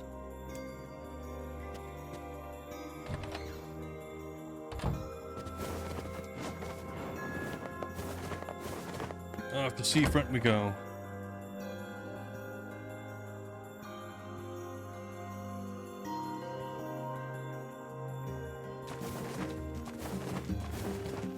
A canal, is it? Fascinating. If we had a ferry, we could put these days of endlessly running about behind us.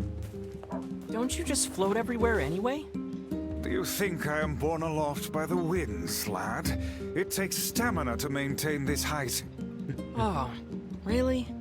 You could at least try to hide the utter dismay, you know.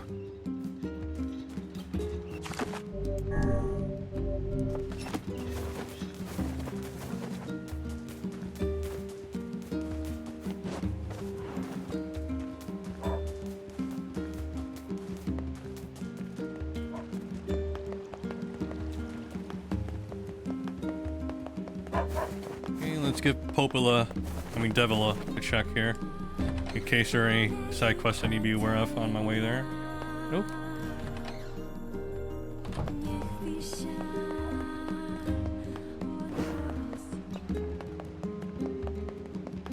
Any new things in the shop? Nope. Thanks for your support.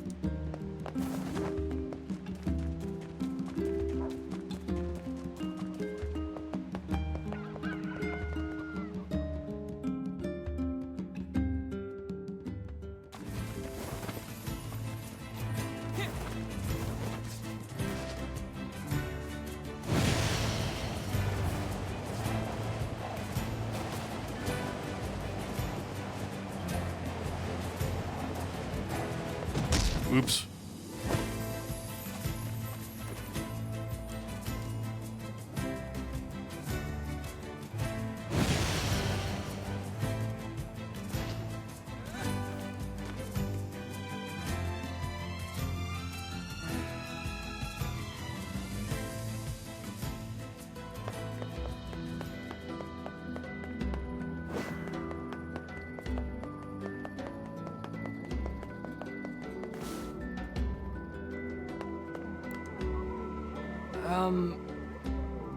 Hey, are you the guy who's supposed to help repair the canal? Popola sent me to... Oh god, it's over. My life is over. Surely you must realize nothing good can come of being involved with this particular endeavor. Easy, Vice. Hey, so, are you alright? What happened? It's my wife. She left home a week ago and hasn't come back. I'm so worried I can't even focus on my work. Oh, my sweet dumpling, where are you? So what the fuck do you do all day then? Wow, that's terrible. Would you like us to help you look for her? Really? You do that for me? Sure. But do you have any idea where we should start? Well, she always used to enjoy drinking at the tavern with her friends. Alright, then I guess we'll start with them. Thank you. This means the world to me. Oh, and by the way, my wife always carries a red bag, just like mine. If you mention that, it might ring some bells. I've met some odd couples in my day, but none who felt the need to wander about flaunting matching luggage. You need to get with the times. Coordinated outfits are all the rage. Plus, these bags are special. We bought them for our anniversary. I wonder whose idea that was. But now my sweet dumpling is gone. And it's all my fault. Okay, just stay calm.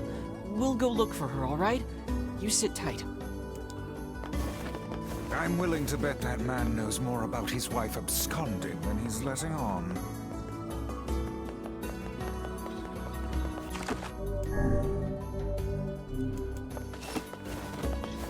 Let me check up on this guy, see if there's any updates on him.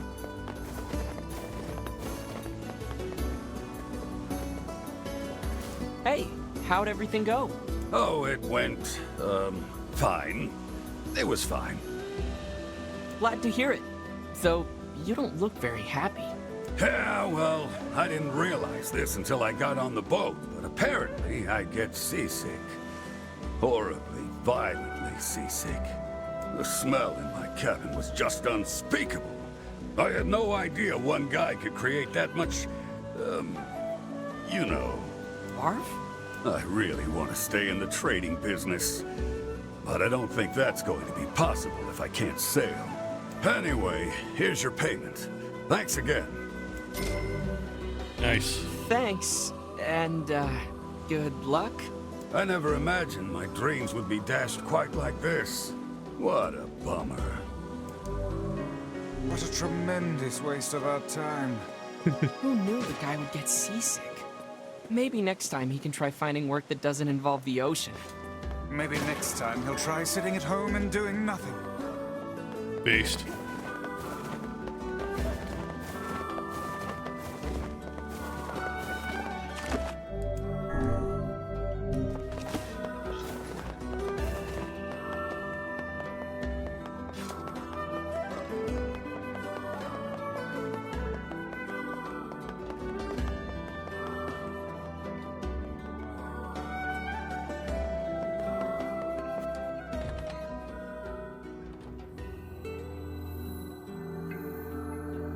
Hey there, I'm, looking for a woman carrying a red bag. Are you now? Interesting. Did something happen to her? She hasn't been home and her husband's worried. Do you know anything about where she might be? Trouble in paradise, is it? Oh, those two never change. Anyway, the short answer is no. She hasn't been around here either. Though come to think of it, she always got on well with the woman over at the tackle shop. Maybe you should try her? I'll do that. Thanks. Hey, what's the rush? You've got a cute face. Why not sit here and join me for a round? Or 3? Sorry, ma'am, but I'm not old enough to drink.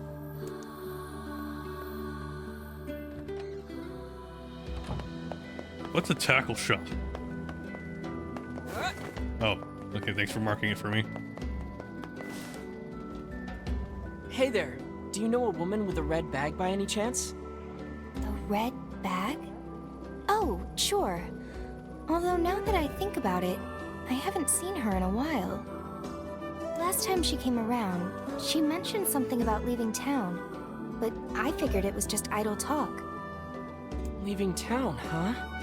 All right, thanks for your time. If she has truly left this charming hamlet, finding her may prove most difficult indeed.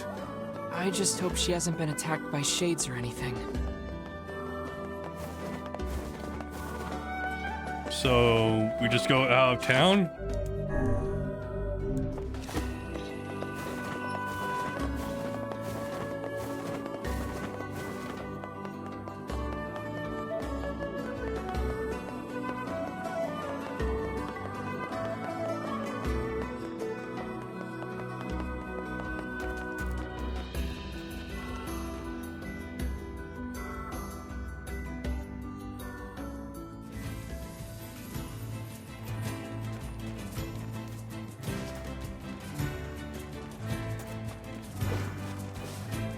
Should I use the campaign? Southern Plains, okay. So at least the hint is to search here.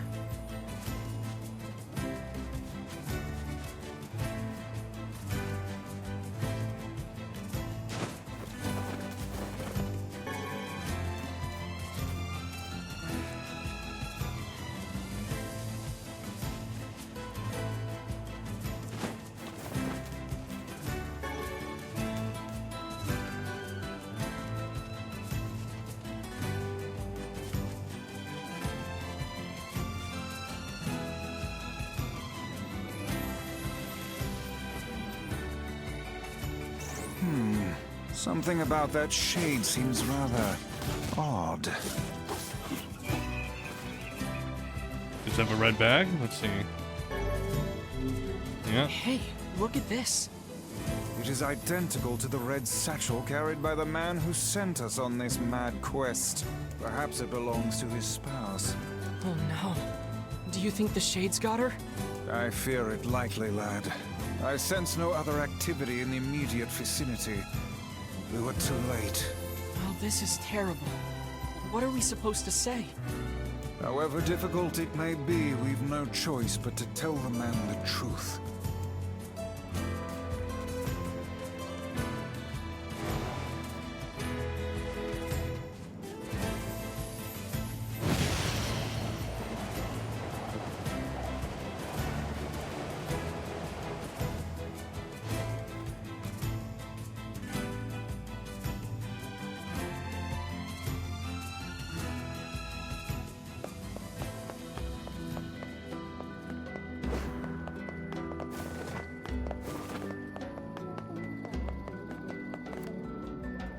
Hey, did you find my sweet dumpling? She did. We didn't, but we got this off a shade.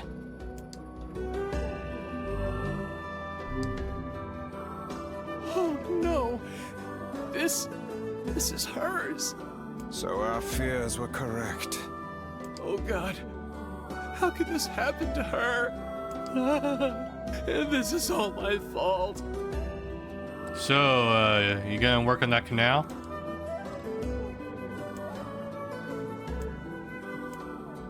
Ask the man. If I may, my good man, why did your wife leave home in the first place?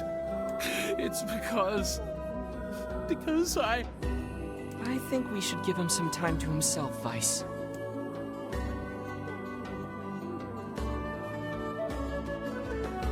Honey, I'm home. Good heavens, you're a wreck. What's wrong? Dumpling, you're not dead. What in the world are you talking about? Oh, you found my bag. Thank you so much. I can't believe I went and dropped it like that. The hell's going on? There was that one missing girl in Facade also. Oh, this is such a relief.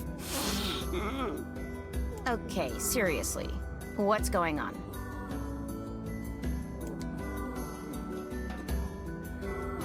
Five minutes later. I see. So, you found a shade with my bag and assumed I'd been attacked and killed? I'm just glad you're safe, Dumpling, but I'm also so sorry. This is all my fault. Oh, if if I didn't eat that apple you were saving. Oh, God, I'm such an idiot! Listen, I promise I'll never eat anything of yours again.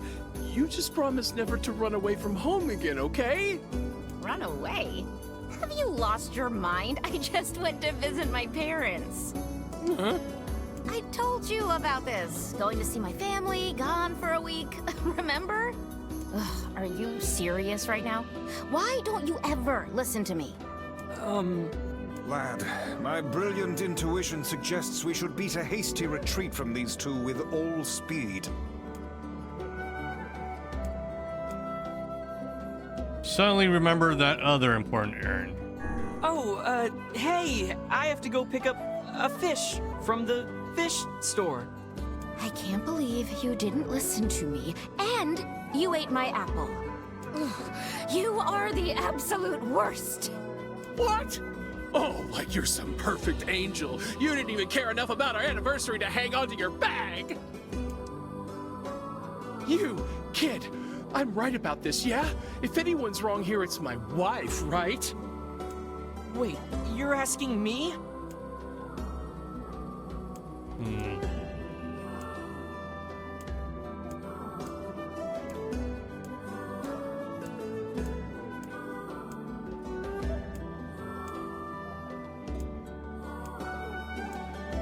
I mean, you can replace a bag or an apple. Wait, no, you can replace an apple.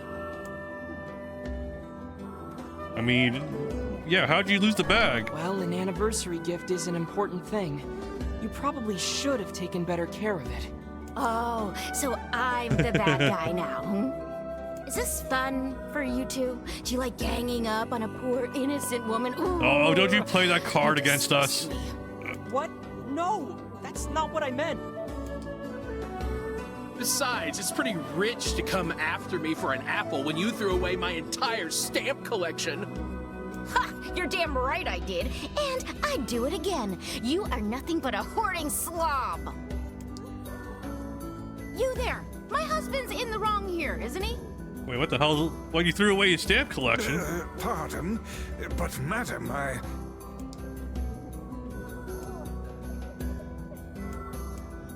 Well, now you're definitely the wrong lady on this one. To discard a man's precious hobby is a rather heinous act. Oh, yeah, of course you to take his side.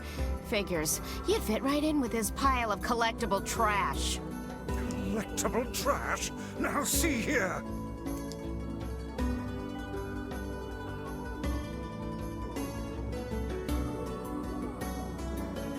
1 hour later.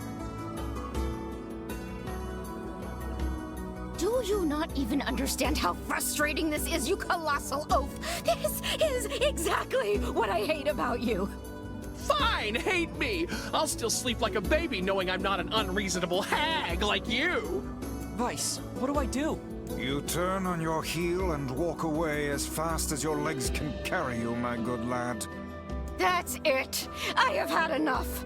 Instead of belittling me, why don't you get a proper job? Everyone in the neighborhood treats me like dirt, and it's all because of my unemployed slob of a husband. Actually, I have a job now. Wait, you what? You're kidding. Why didn't you tell me? That's great. Well, I sort of wanted it to be a surprise. Oh, you big silly Billy.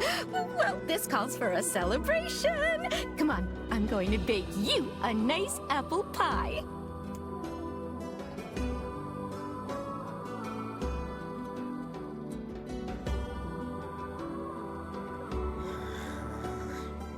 Men only have value when they have a job, right? Yep. I have no idea what just transpired, but it has utterly exhausted me. Well, looks like they made up, so all's well that ends well? In the course of all that madness, I have forgotten why we even came here in the first place. Oh, heck, the canal! We need to ask him about the canal!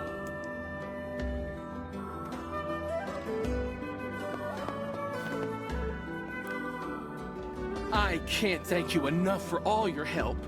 Sure, but listen, we need to talk to you about the canal. Oh, right! That's why you came here in the first place, huh?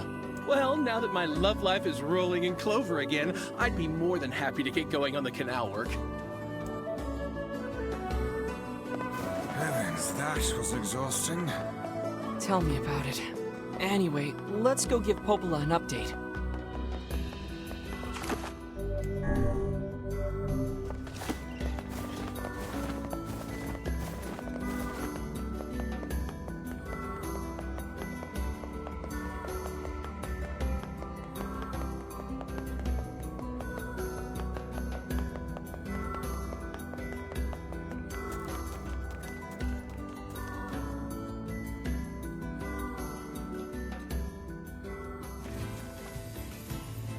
The couple with the red bags were a strange pair indeed. It boggles the mind to think their relationship can persist despite such intense squabbling. Well, they looked pretty happy in the end, at least. Maybe the secret to living a happy life is sharing your feelings, even when they're sort of mean and weird. If you adopt such a strategy, I may leave for groceries one day and never return.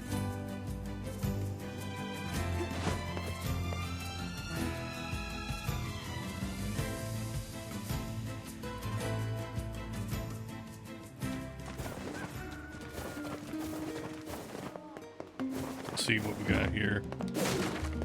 Herb.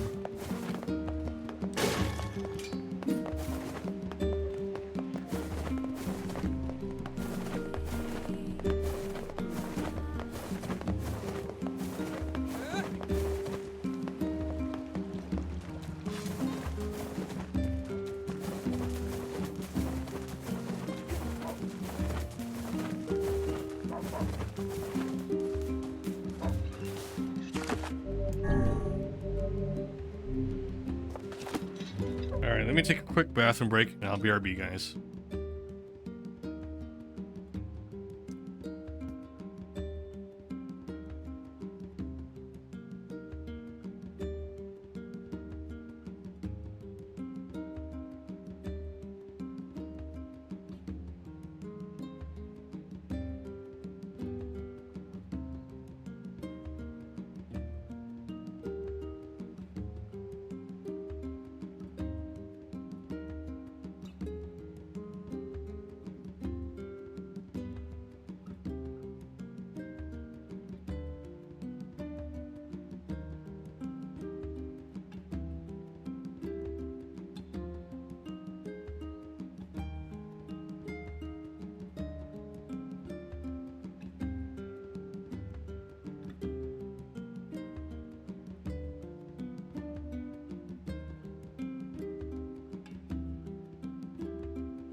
Okay, we're back.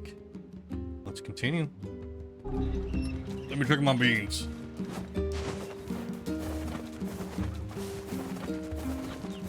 How are the beans?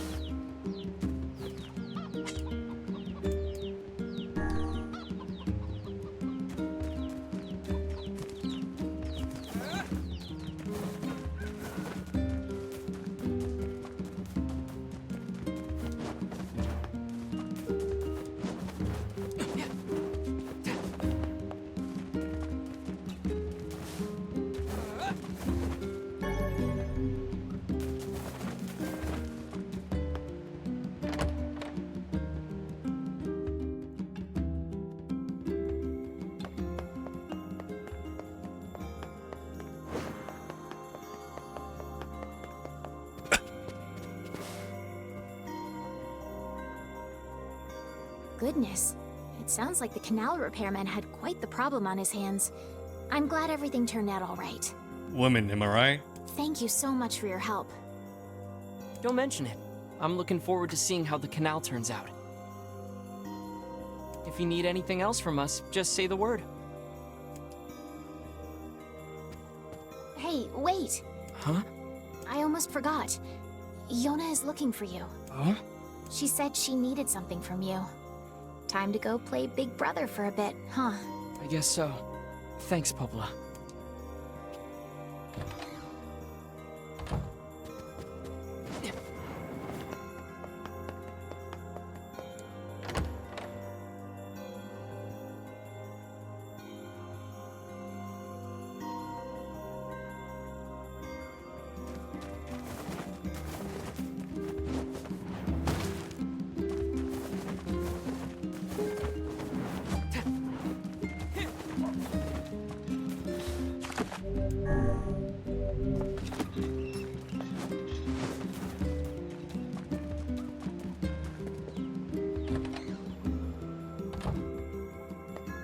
New loot.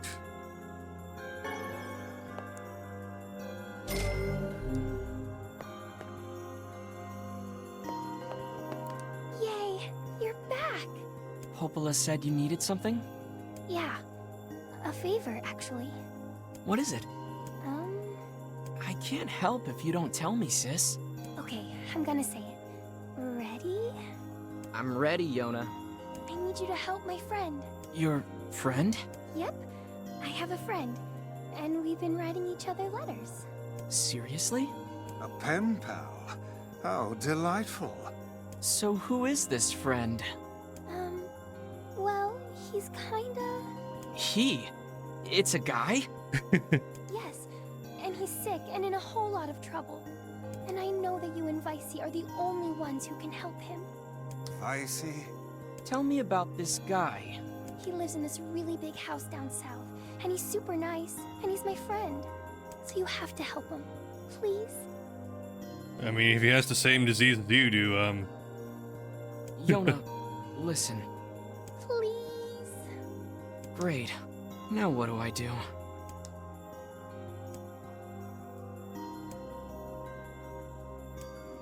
Yeah, I can't say no to her. Fine. I'll see what I can do. Yay! Thank you!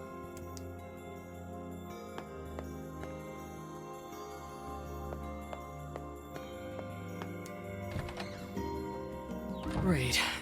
Yona's got a boyfriend. Is something amiss, lad? Your voice is trembling. No, it isn't. Shut up!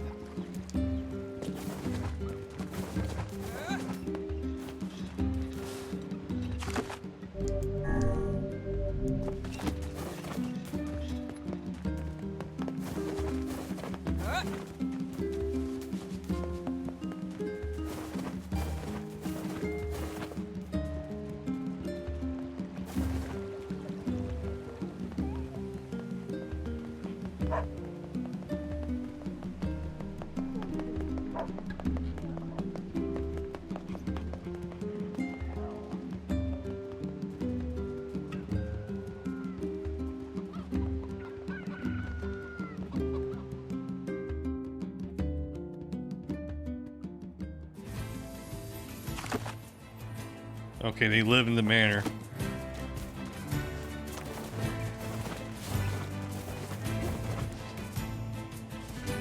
How can these creatures let us dispatch them without complaint?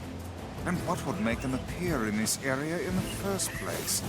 It is hardly what one would call especially fertile ground.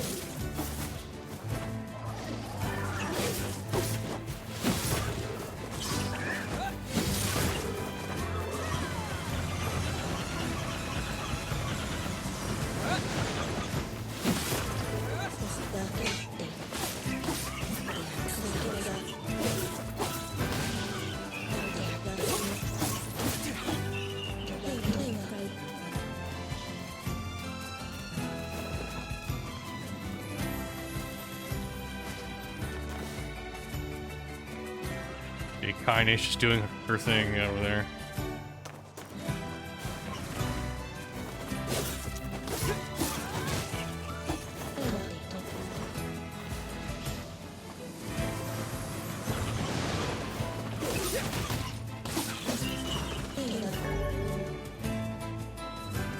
Gabby, okay.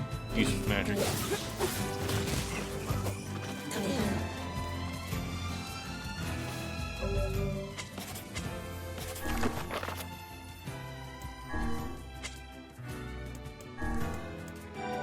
Gabby!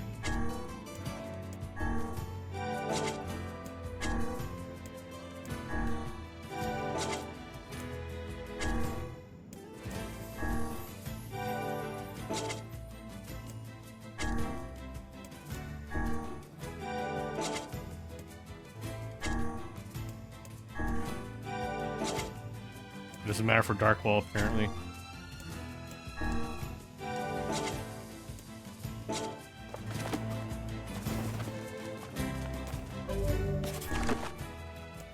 Yeah, let me check my martial arts one also.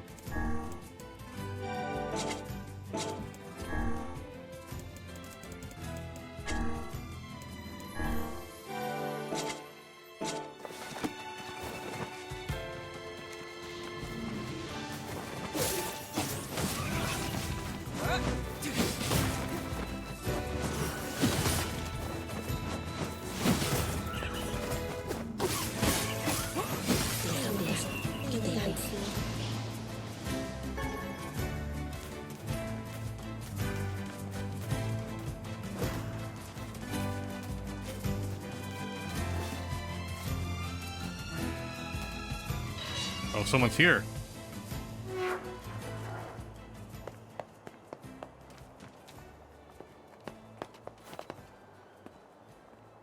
What happened to all the saturation? Damn. All right. We have been waiting for you, sirs. Please, right this way.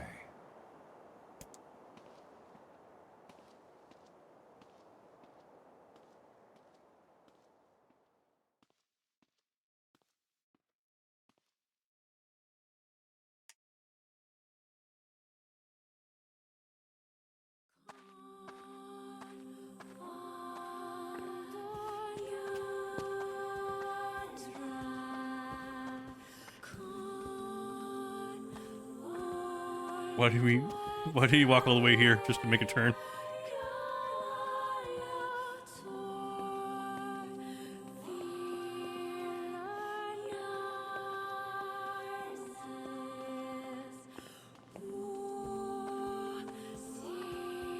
God damn it. Different camera angle changed the way the stick was oriented.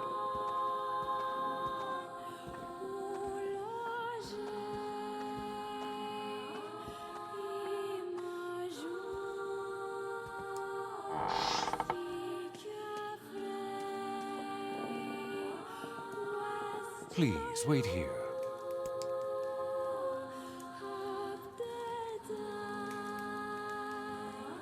Waiting's a bitch. Just let me know if any shades show up, okay?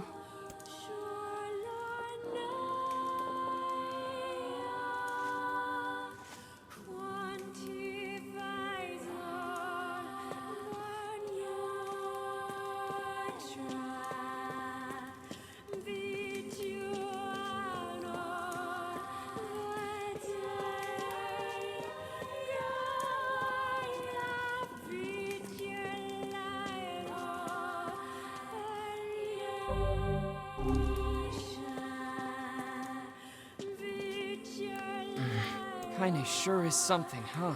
She must have nerves of pure steel.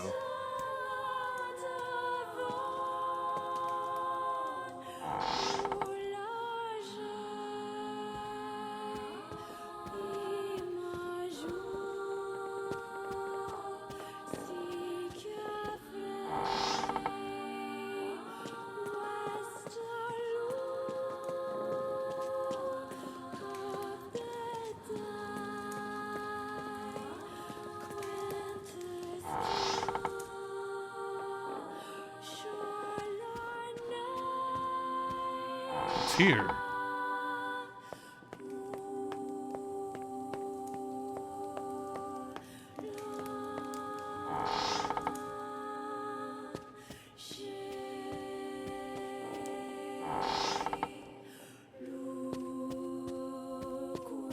I do not like this one bit. What's the matter, Vice? Scared? There's a keyhole marked darkness here.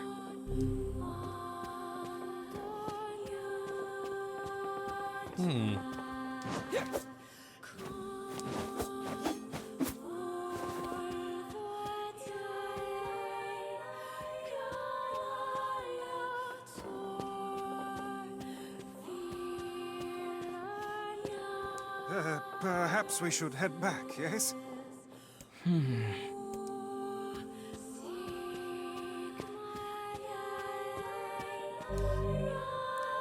Keyhole marked moon here.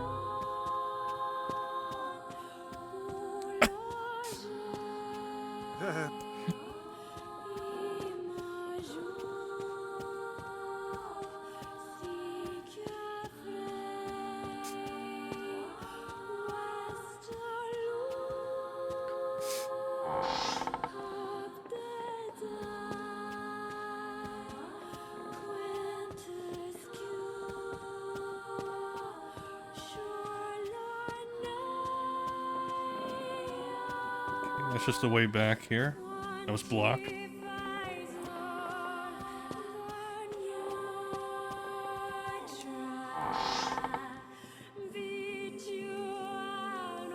Hey, where'd Kaine go? I knew this was a terrible idea. Haunted manors and the like. Oh, why does no one ever listen to me? She probably just left, dude.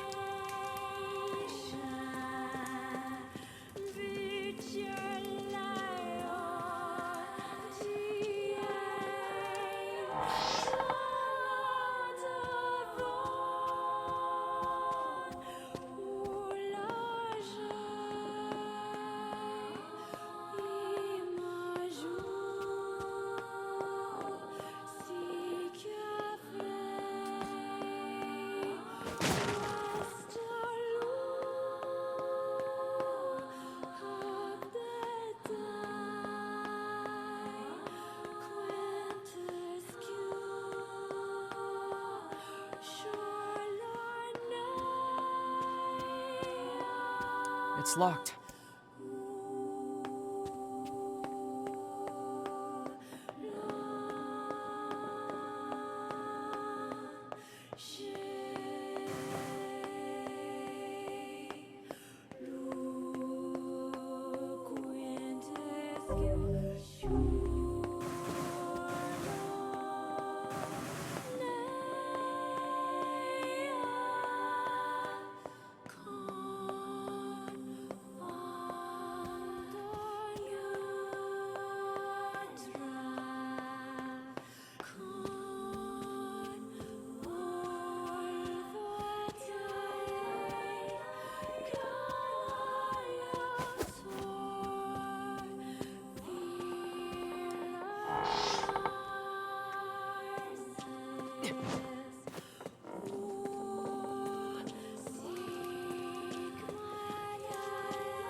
Well, they weren't here.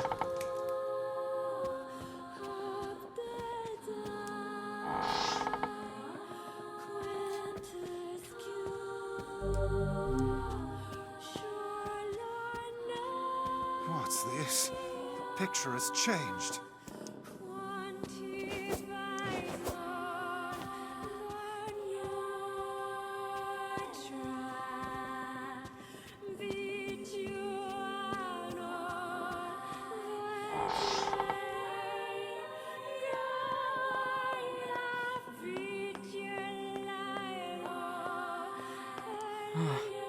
It looks like it's in pain. It's kind of scary. Yes, come now. Brave faces. Onward and upward, eh? Yeah.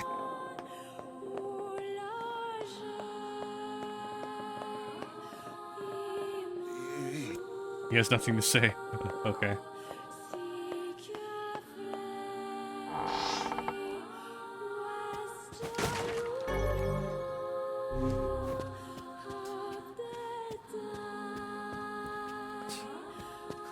Stop changing the camera angle and the controls at the same time.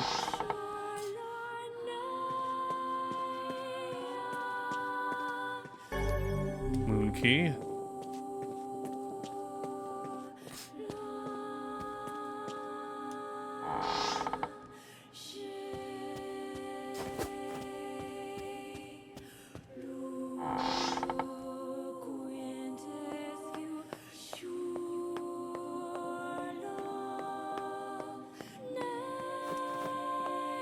At least let me dodge. Shades! What foul hole did they crawl from?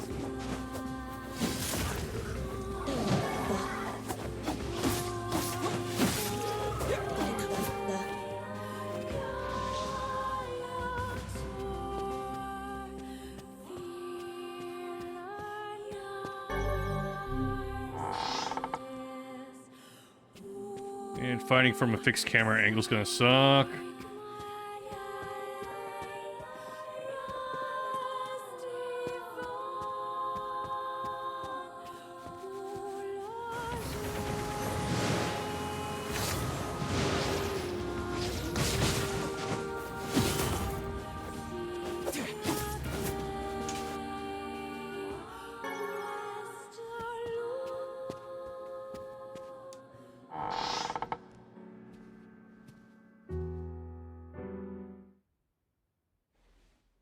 You're a male. Young. Not even 20.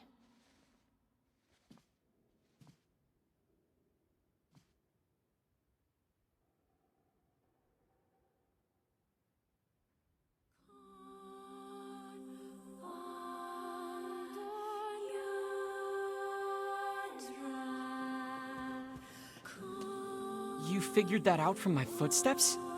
It's not hard, once you know how.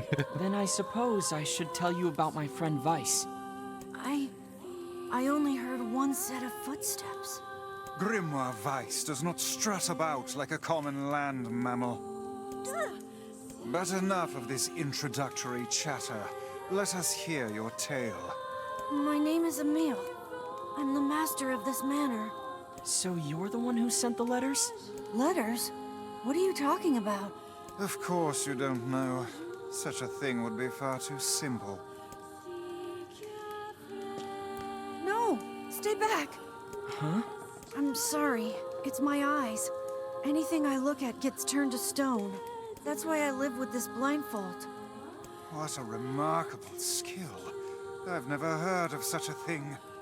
Anyway, I suppose my butler might know more about the letters you received. This key here can unlock any door in the manor, so if you'd like my assistance... No, please, don't trouble yourself.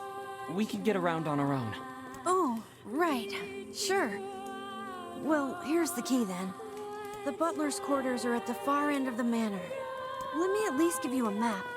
It's a big place, and I don't want you to get lost. Not like I need it anyways.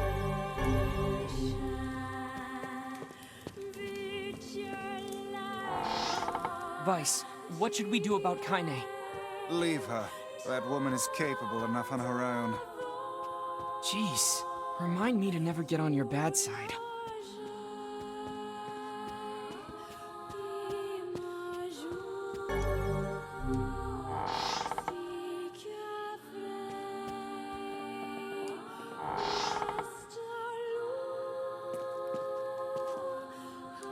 What's that? A butler, or at least a remarkable likeness of one. I knew this was a trap. Curse my brilliant intuition.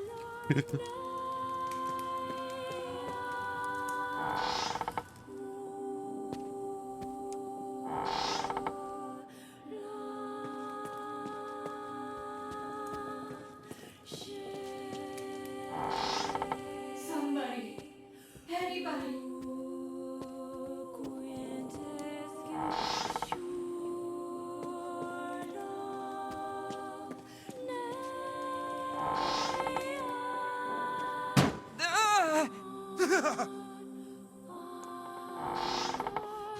Shades!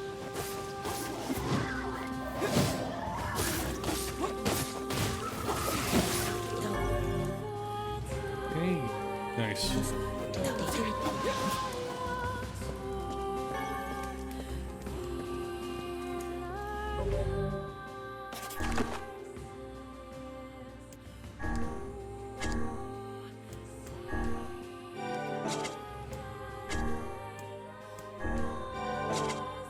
I have the best words, guys.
Keyhole marked light here.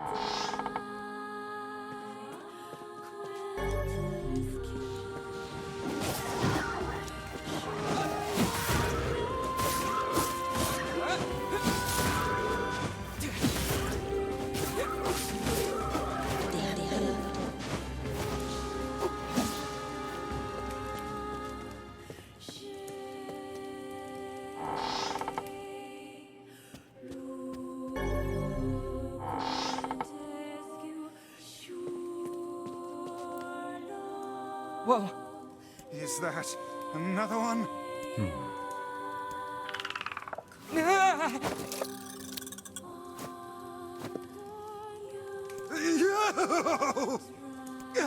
It moves! What's going on here? Sir? What is this? Oh, this is my butler. He helps me out around the manor. He's a good man at heart, but a bit inflexible. Almost like a statue. Yes, and I do apologize for that, Master Emil. I doubt he's even human. We're here because my sister received some letters from this manor. Yes, I wrote those letters. Please forgive my impertinence. Oh. Are you grooming my little sister? What the hell? As you may know, Master Emil, deeply pained by his eyes, has shut himself away from the world.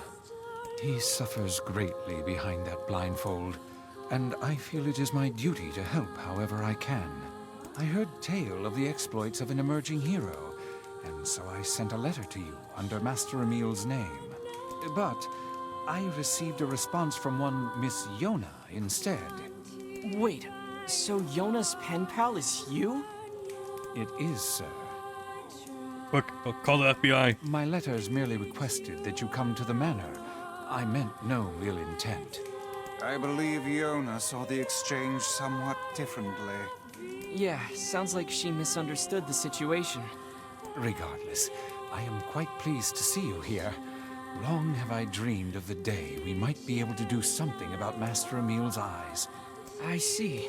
Yes, well, I am afraid we, or at least this lad beside me, is neither hero nor physician, so if you'll excuse us... Please, we're so close. The cure for Master Emil's condition is located in this very manor. Then why don't you just go get it? Alas, the location of the cure has become a den for those abominable shades, and I lack the skill to combat them. I beg of you, defeat the shades and restore Master Emil's sight. You know this is an impossible task. Why would you ask it of our guests? Well, we've no more time to waste, so... It's okay. We'll do it. See here, lad. This is no time to play the hero. People need to look out for each other, Vice. Plus, we have to find Kaine anyway. 1,000 thank yous. I owe you a debt that can never be repaid. I'm really sorry for all the trouble.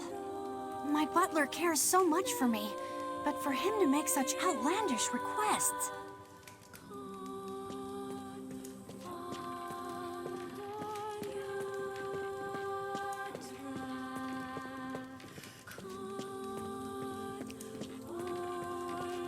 Alright.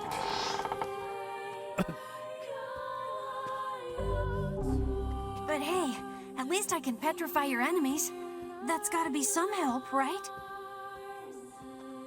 I can't let you do this on your own, so I'll be right here if you need me. Maybe my eyes can be useful for once.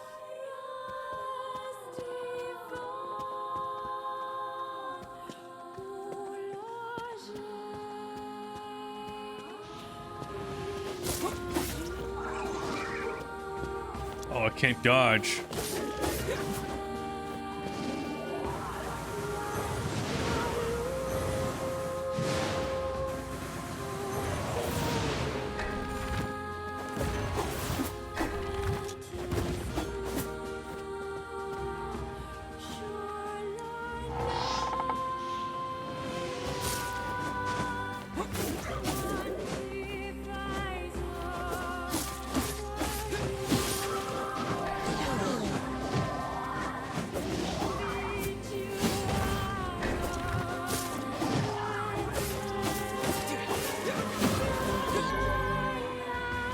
Okay.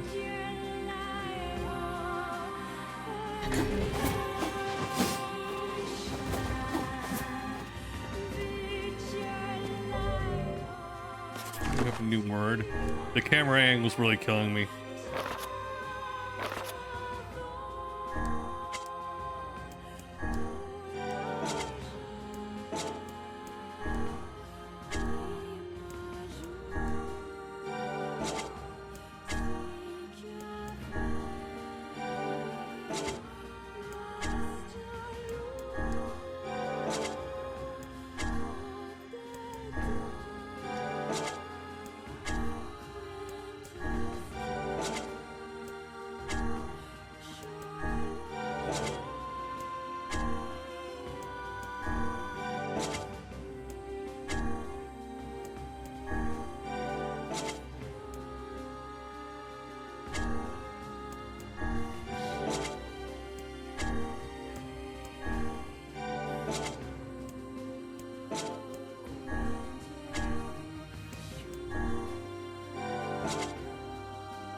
Darkness key.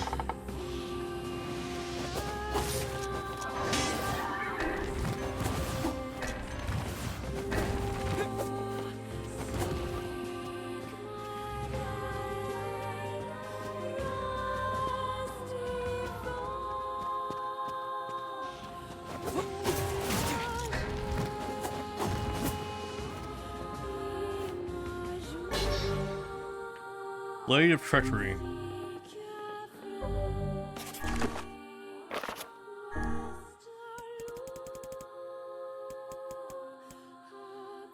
Stats are a bit worse.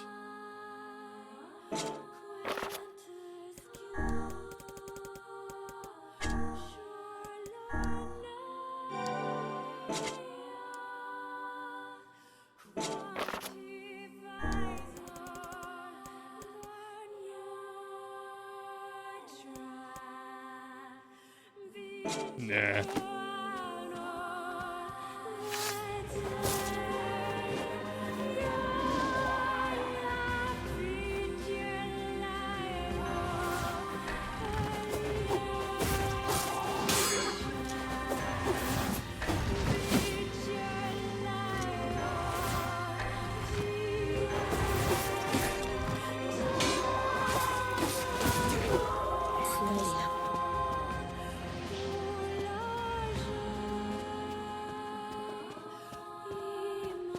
Nice, a save point.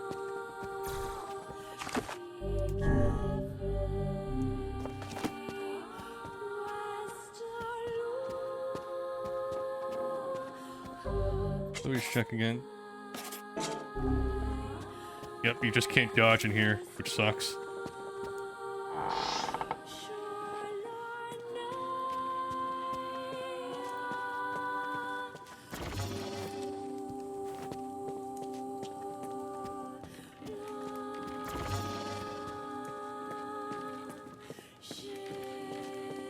Sure, let's not explain that.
This is it. We should find the cure somewhere nearby. Bah, I do not like anything about this place.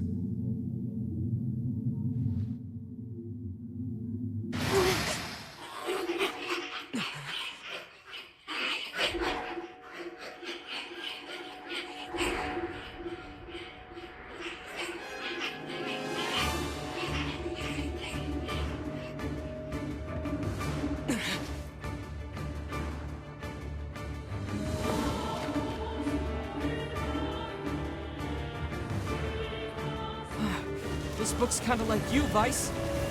Kind of racist. Oh, aren't we clever? As if any mere tome could compare to the wonderment that is Grimoire Vice.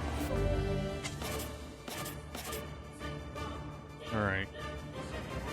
Let me do... what me?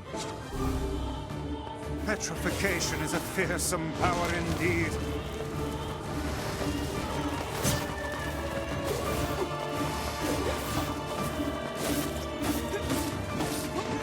There's no end to this!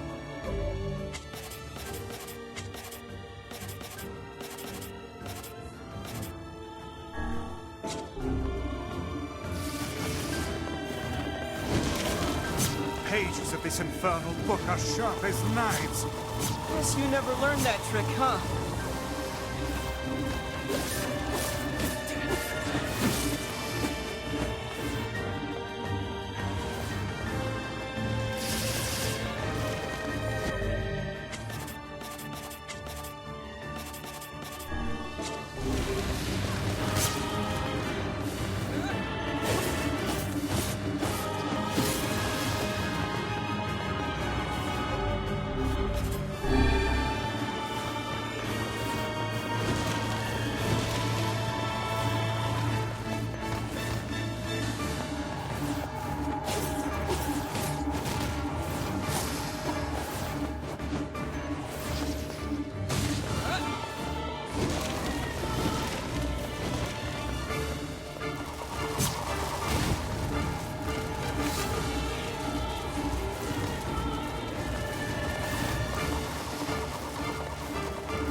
Petrify it!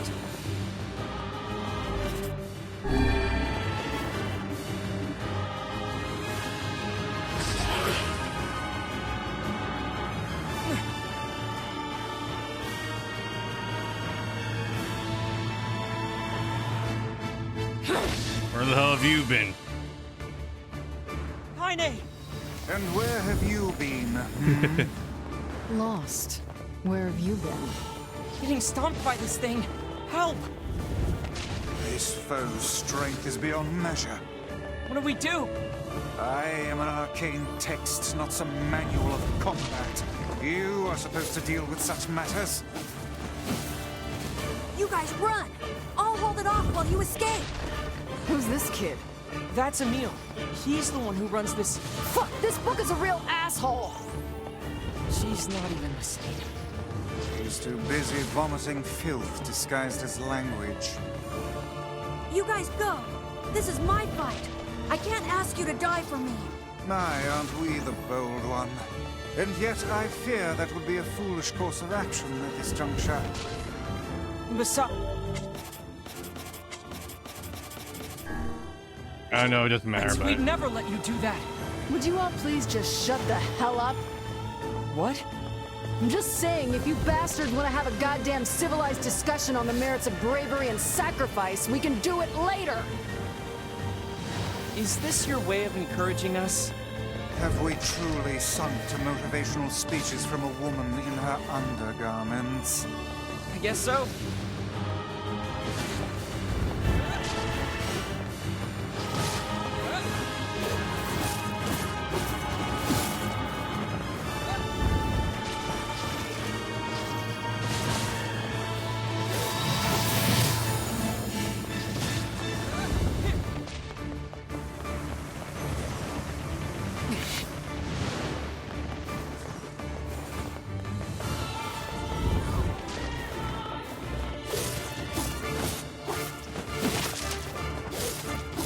Now!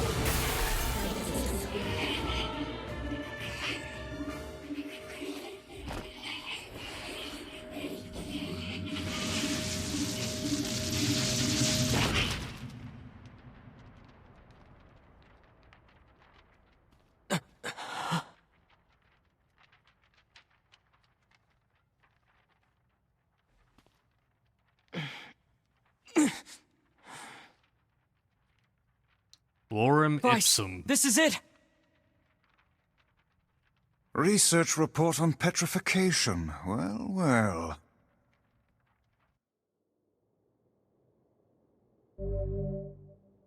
Obtain dark whirlwind magic. Okay, attack with magical rotating blades. That might be good for crowd control. Oh no! This passage is written in some kind of code! How would you know? We went through all this trouble to find it, and now... Oh look, Jeeves is back. Please allow me to handle this, Master Emil. I guess he can't turn pages to stone, at least. I shall put all of my efforts into deconstructing this cipher. No matter how long it takes, I will not fail. Sebastian... Ah, so the servant has a name after all.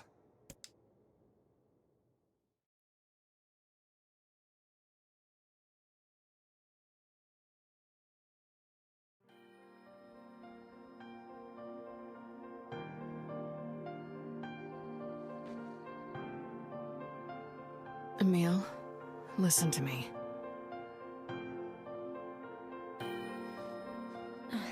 What is it, Kaine?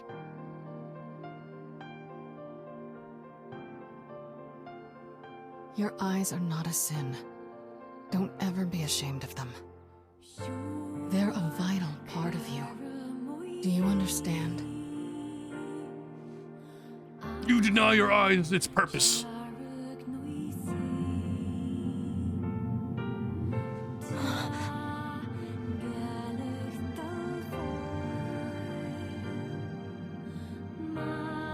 What's this? A shade? How did you... This arm is an accursed weapon. I thought I would only need it until I had earned my revenge. once that happened, I figured it was all over.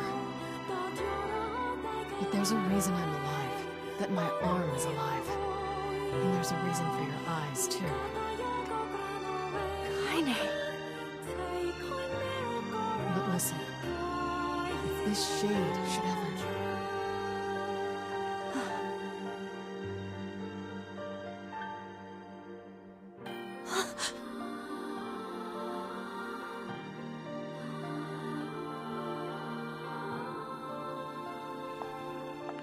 No!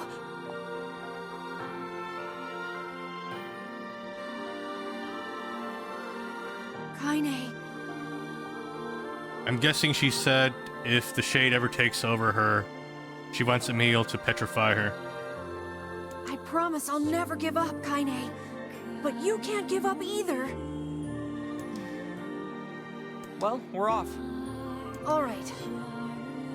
Hey, so Yona's sick, and she doesn't get out much. Do you think you might be able to send her more letters when you have the time? I would be delighted, sir. Goodbye, everyone. Thanks for everything. Take care, Emil. I hope your eyes get better soon. Sealed versus collected. I saw you exchange some words with that Emil lad earlier. Hopefully it was nothing inappropriate for a young man of his age. Speak the truth, hussy. Book? Shut up. Yeah, calm down, Weiss. We've got our hands on all the sealed verses now. All that remains is to find this grimoire noir. Then we can finally save Yona.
Yona, you need to lie down.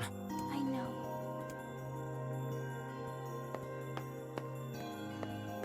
I was gonna save the game, but alright.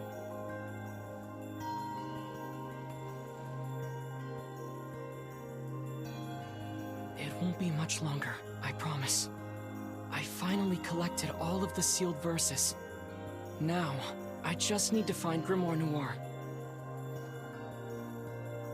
It sounds dangerous. Will you be okay? Of course I will. Is this gonna make me better? Is my cough going to go away? Definitely.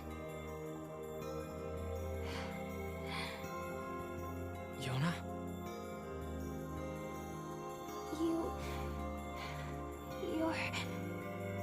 You're not gonna hate me because of this, are you? What are you talking about? It's just... I don't want you to hate me because of this terrible disease. Yona, I could never hate you. I'm gonna go see if Popola has more medicine.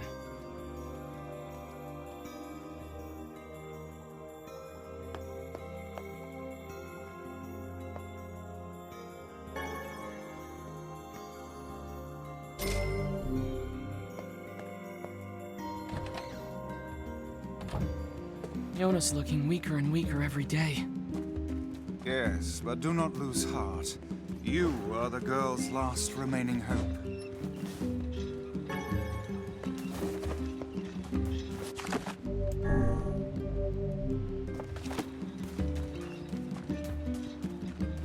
Okay, let's run to Devola just to check to see if there's any new side stuff.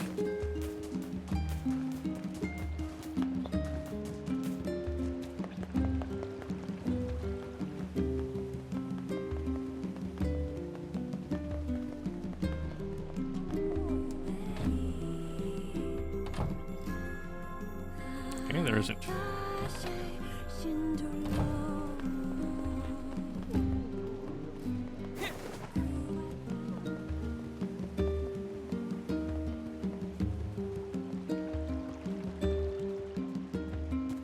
Oh yeah, we got a new thing, right?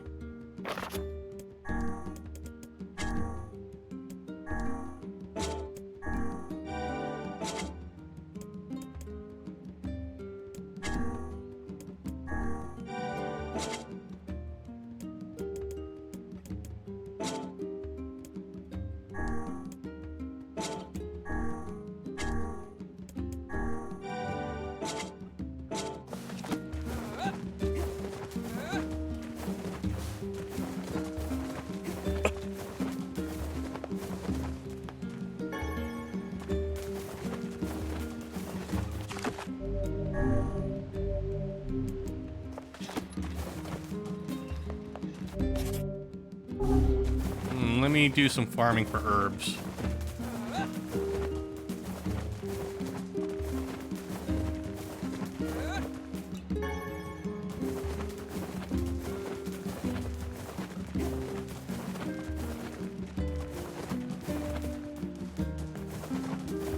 They're not showing up as often now, huh?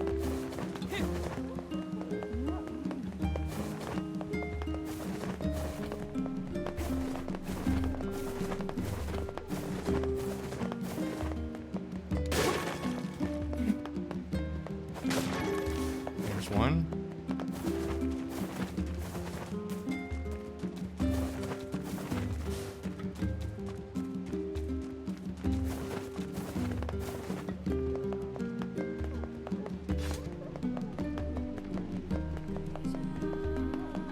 Black squalls in our village now.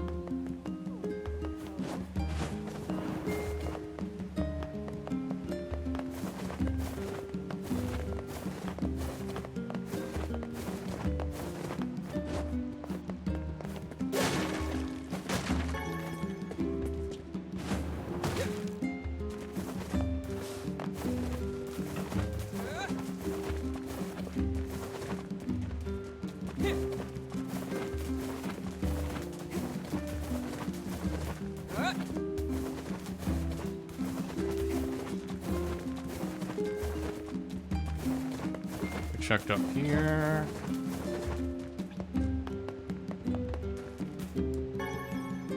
Just lots of eggs, okay.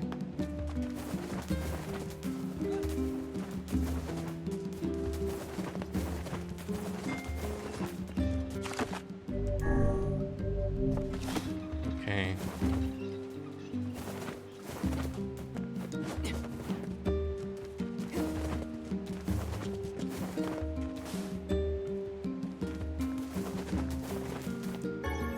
There we go.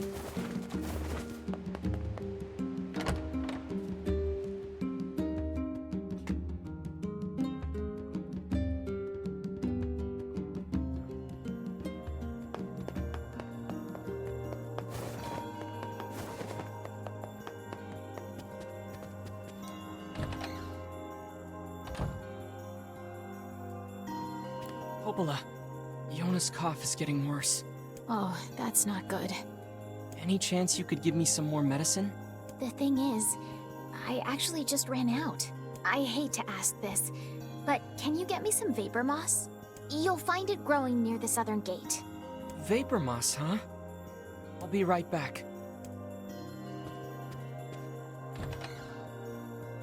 Alright, another fetch quest.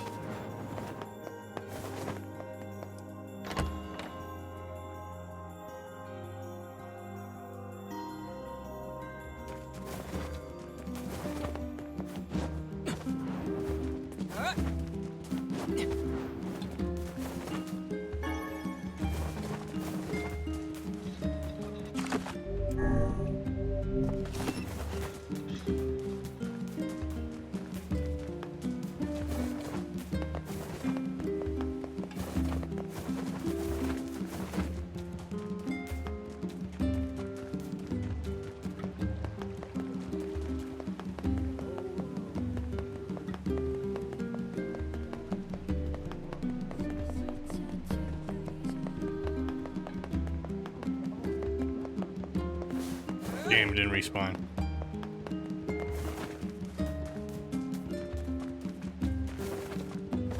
Where'd the chickens go?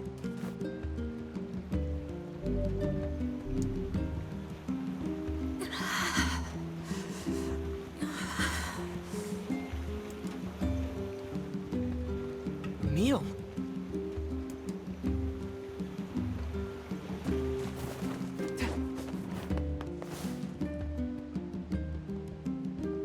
What is it? What happened? Hurry. Emil!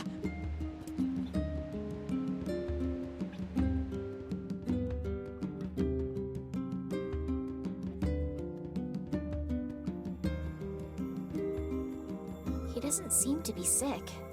I think it's just fatigue. I can't imagine how hard it must have been to run all this way without sight. Are you alright, Emil? I can see it. Hey, just take it easy, okay?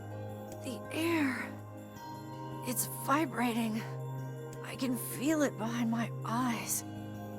So much pressure. Oh God, there's so many of them. Get out. Get out of the village. The shades are coming. Huh? Sounds like they're already here. Come on, let's go.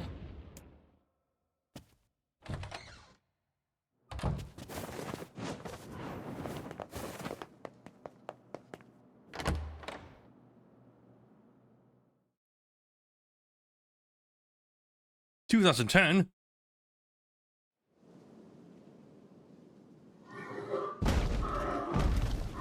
Damn it! It's not gonna hold!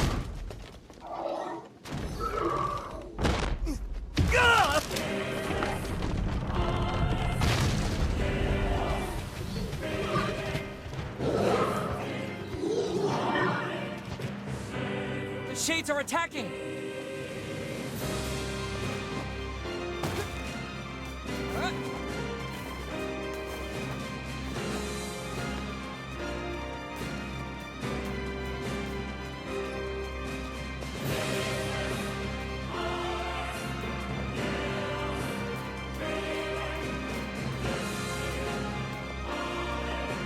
Oh, fuck. The hell's going on? No time! Get everyone into the library! And please, make sure Yona's safe. Don't worry. I'll grab you. Just don't get yourself killed, alright? I won't. Now go, Devila. Hurry! We have to stop them before they destroy the village! Dispatch these smaller ones as fast as you can. I'll kill every last one of you! You whelps are hardly worthy of our steel. Come on, bring everything you got! Pathetic. Even in death they disgust me. Get away! I won't let any of you past me!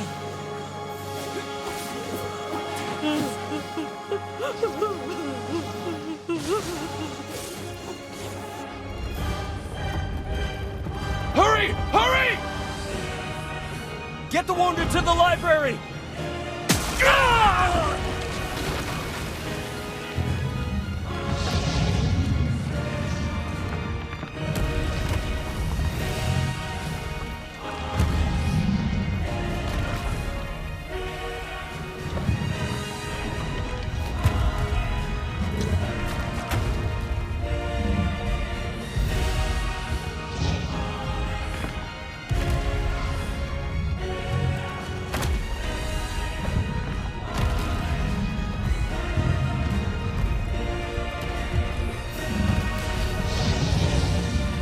Oh, shit. Dear God, what is that brute? I don't know. We gotta take it down. Fuck.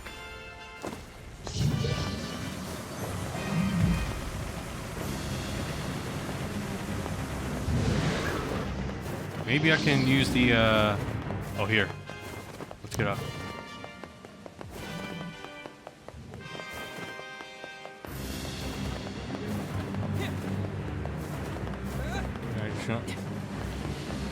I thought I was being clever. Turn around, fool. This is no time to flee. I thought I could walk up there.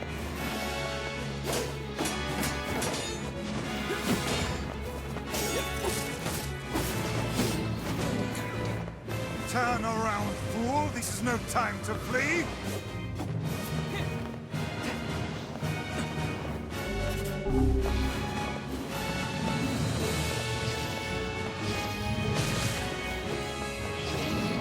Turn around, fool! This is no time to flee!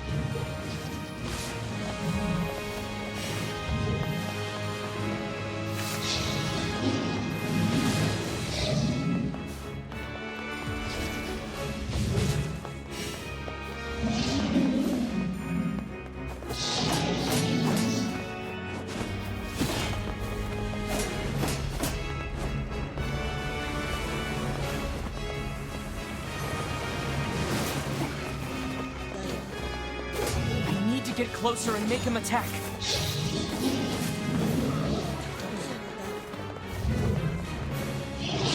The arms are vulnerable when it attacks.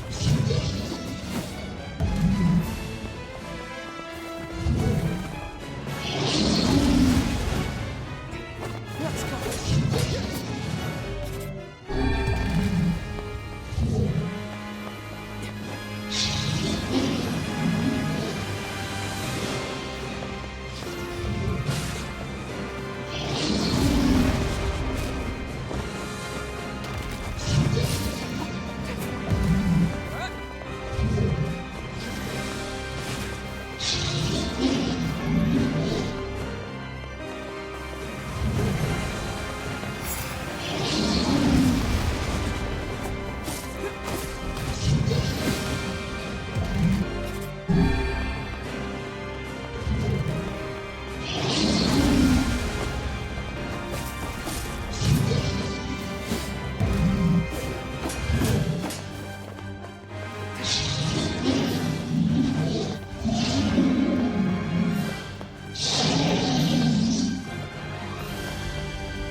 Yeah, great. What now? Okay, that's not good.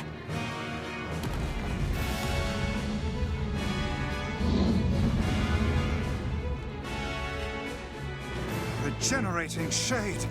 How will we even know if our attacks are working? We'll just have to keep hitting it until we find out. We can climb up from here.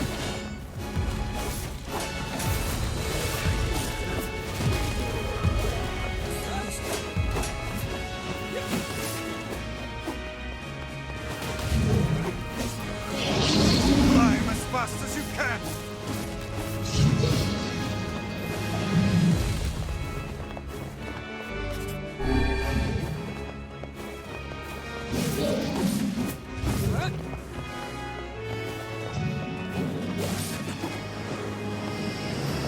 Perhaps its interior is more vulnerable.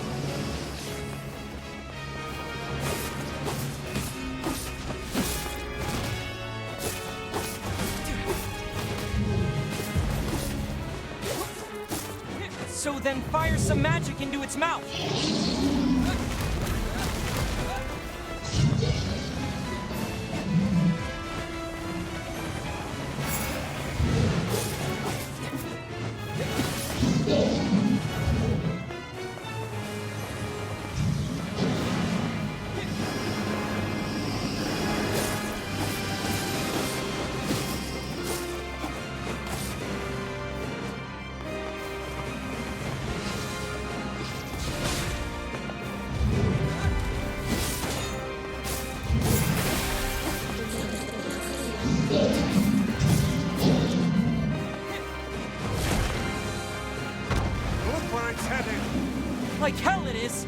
can't swim?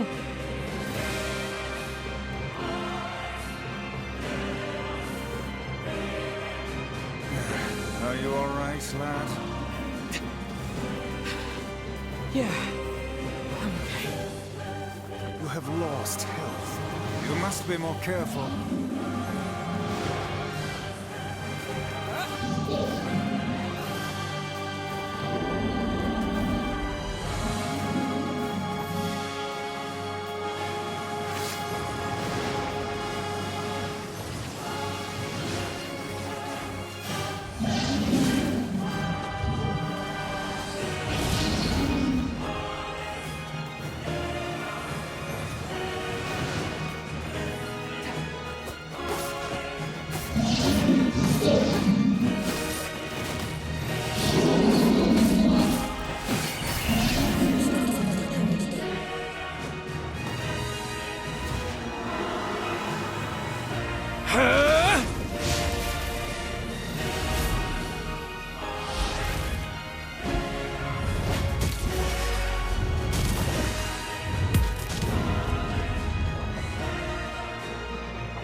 This isn't working.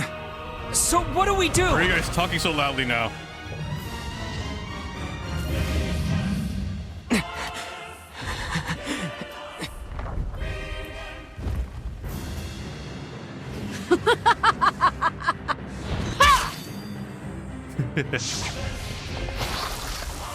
I was wondering where she was.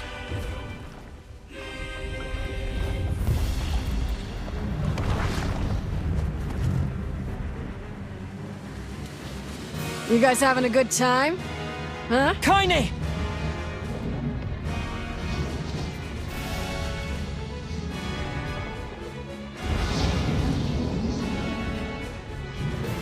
Underestimate us at your own peril, fiend.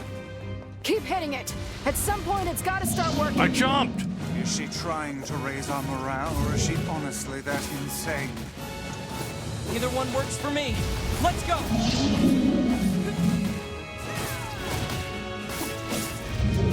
It's heading toward the library. No, that's where Yona is.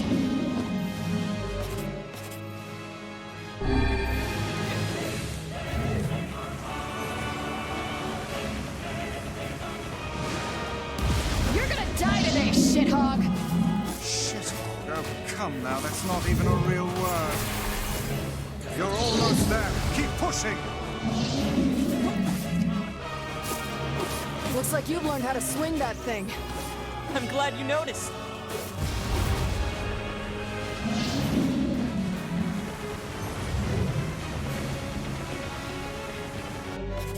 You really know how to put up a fight, Kaine.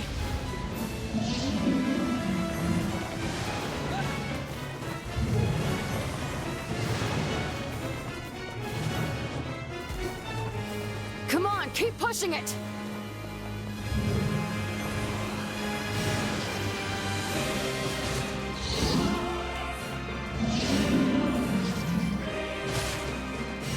You stubborn son of a bitch!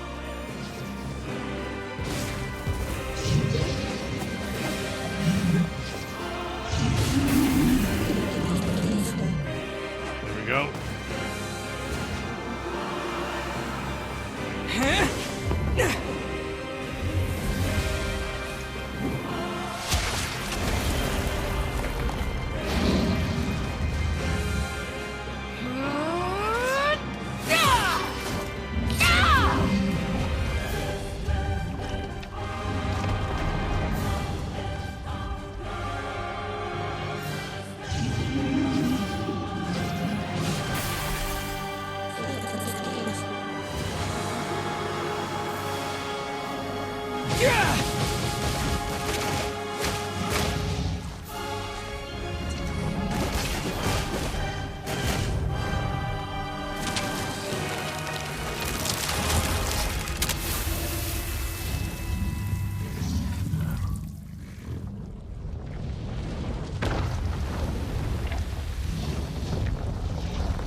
Oh no. Shades in the library. Yona!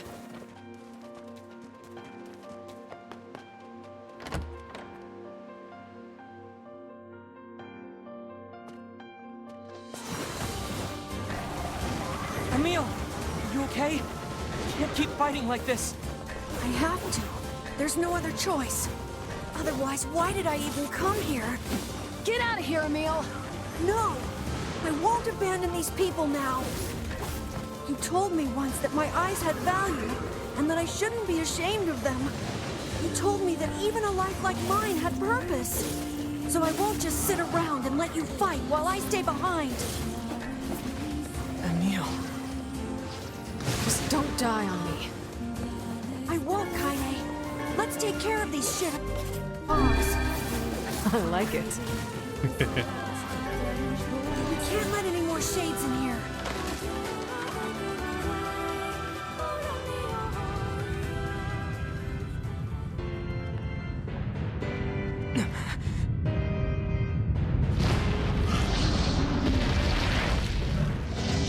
Quiet in the library.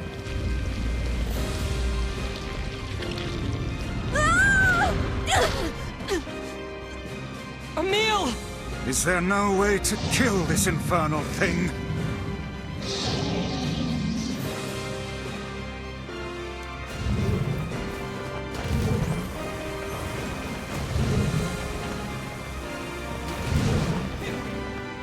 Let's see here.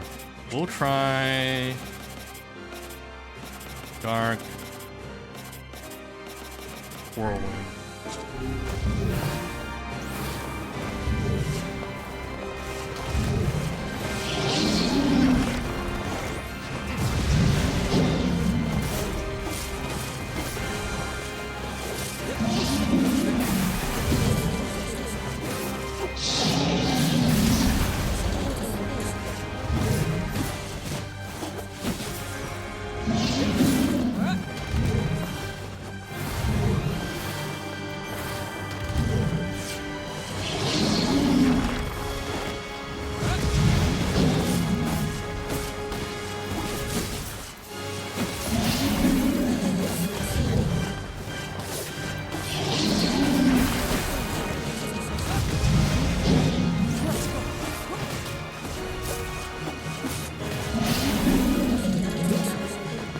Perhaps we could chase it to the basement and seal it there. Those walls are thick rock. I doubt even this beast could break them. Works for me. Great. I love basements. Oh, spin to win, huh?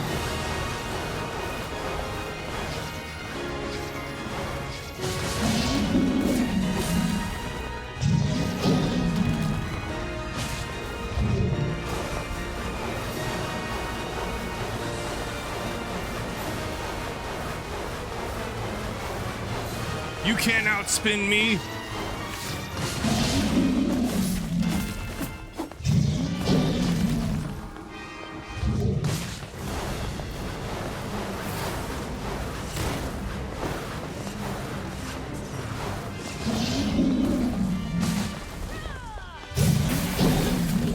Do it! Knock it down the basement! Shit! It's healing too quickly. Please tell me you have an idea.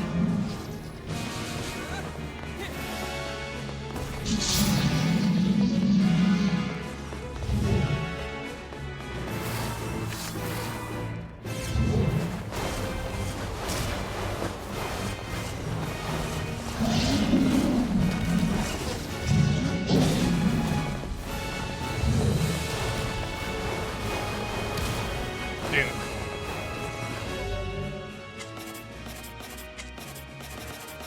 Got blast him then.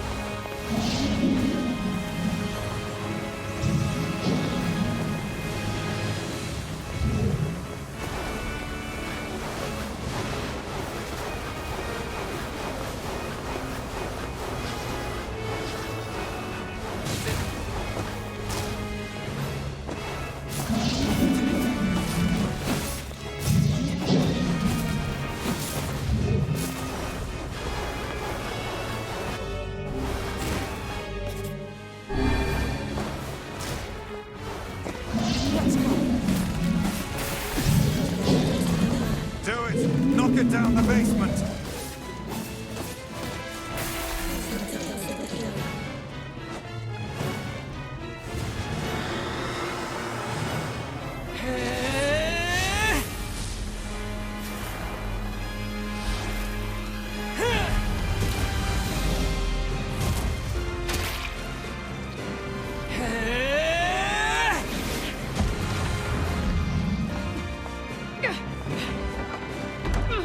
Give me the key! Right!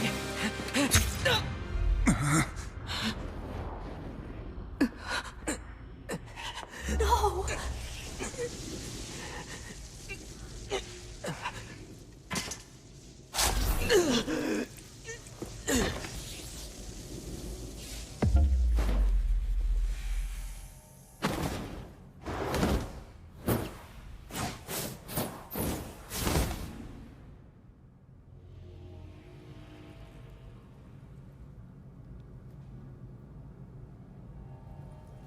Dear God. Yuna!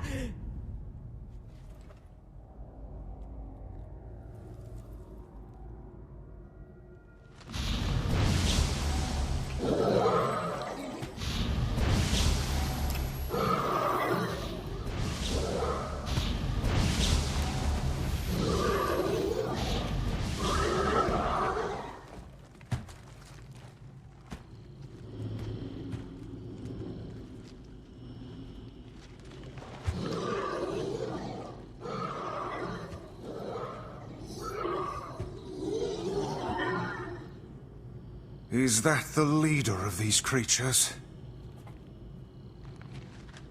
Kinda looks like the main character, sort of.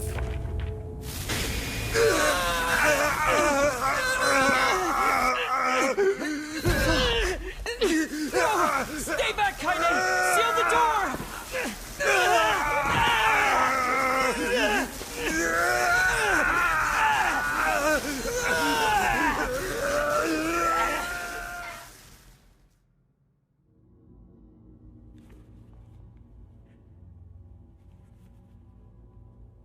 Finally. Where am I?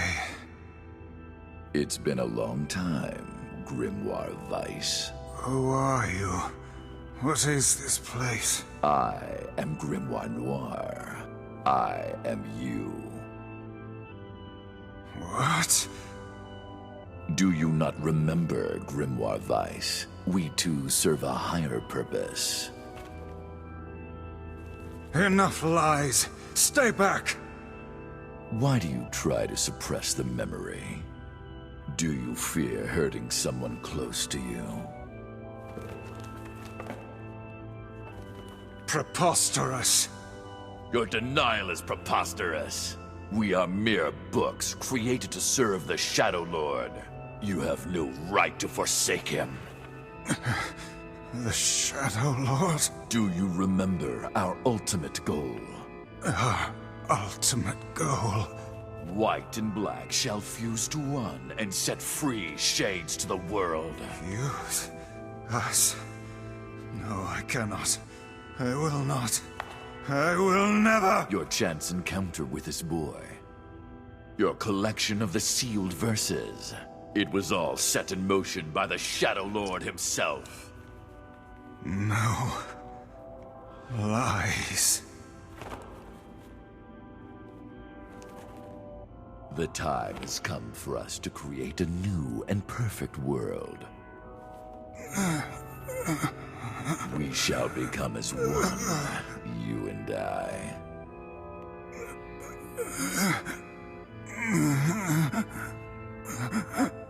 Become one. Weiss, you dumbass! Start making sense, you rotten book, or you're gonna be sorry! Maybe I'll rip your pages out one by one, or maybe I'll put you in the goddamn furnace! How can someone with such a big smart brain get hypnotized like a little bitch, huh? Oh, Shadow Lord, I love you, Shadow Lord! Come over here and give Weiss a big sloppy kiss, Shadow Lord! Now pull your head out of your goddamn ass and start fucking helping us! I am one with the Shadow, Huh? Bitch. We grimoires exist to create in this world a new and just paradise. We must unite. The world demands it. Paradise. Yes, and we are so close to realizing it. Please don't go, Vice. Who's there? It's okay. I'll understand. I'll understand if you forget us. But I promise I won't forget you. I'll remember you, no matter what. I'll keep the memory of Grimoire Vice alive forever. And that's not all I'll do. You hear me? I'll chase you to the end of time, and I'll bring you back to us. So Vice, please. Please come back. Damn it, we need to stop him! If we don't do something, that black book will absorb Vice! Black. White. Black. White. Yes, now we shall unite in common purpose. Then the world can finally bear witness to our true power. Vice! Vice!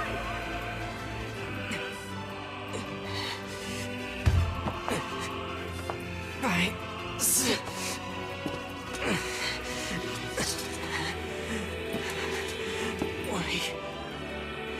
We've got to...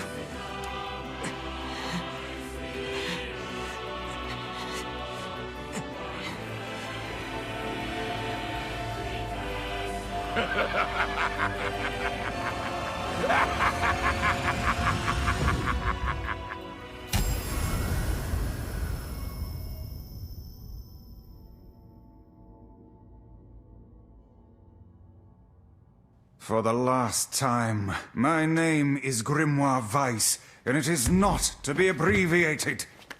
Vice! Vice! Good to see you, Kaine.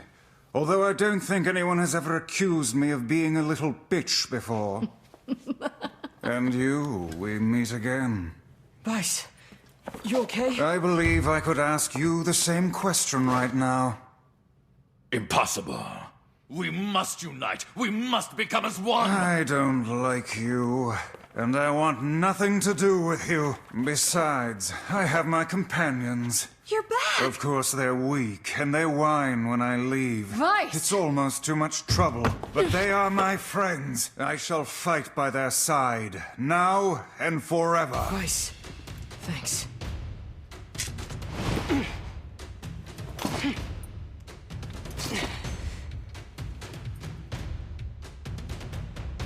Uh-oh, another fight. My powers have been taken away. Our true memories are still there. How dare you ignore them? Perhaps you should have scribbled them in my margins, hmm?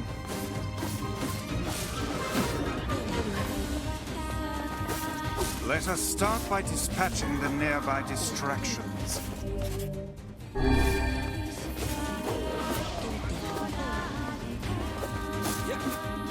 I can't use my magic.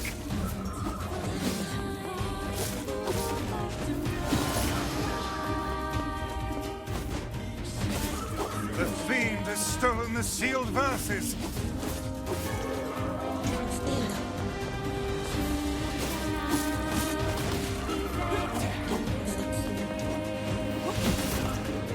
I'll get them back, Vice.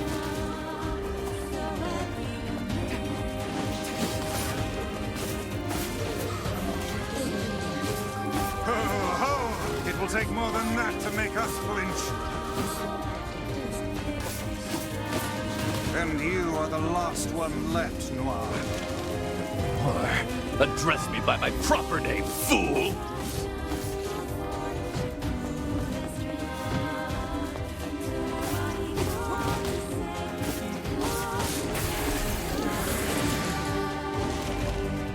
Okay, I can now use dark glass.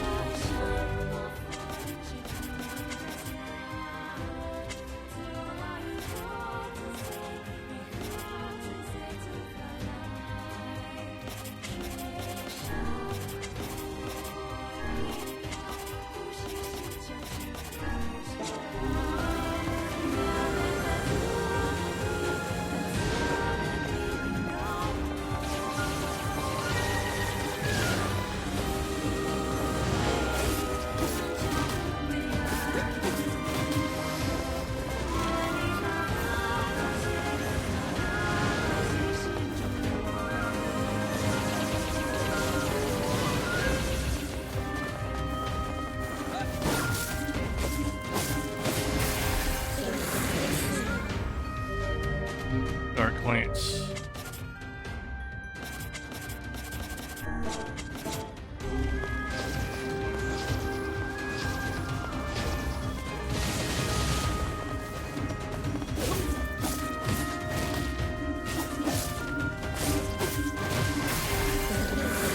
Yeah, fuck reading. Yeah.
We have reclaimed my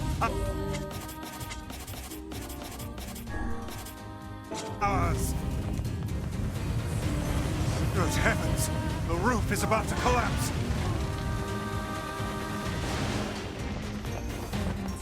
Here it comes! Stay back! I can't run now.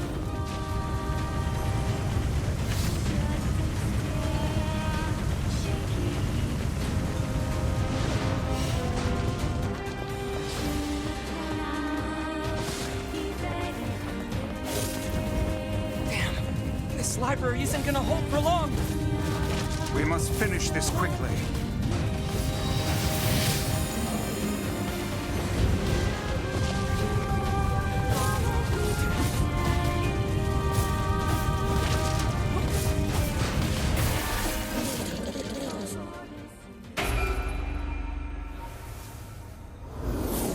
Vice!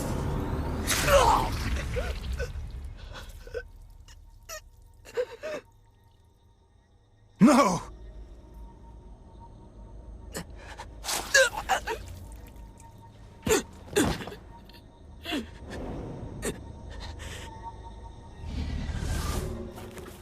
You will understand in time.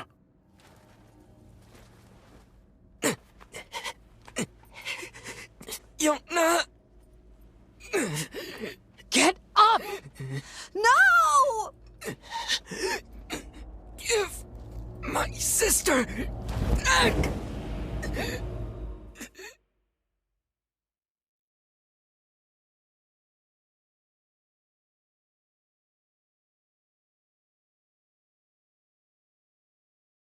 No matter how things unfold, it all returns to us. All of it.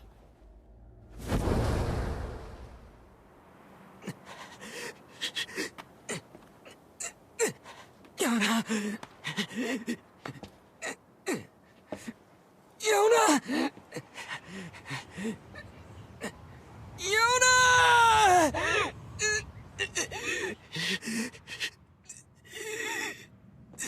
Are you okay? You just got impaled. The fight's over. And I think we lost. We? Sorry, guys. I think this is it. For me, too. Kaine, no! Oh, quit crying. Look, before I go, we need to take care of this guy. Emil? Yeah? I want you to...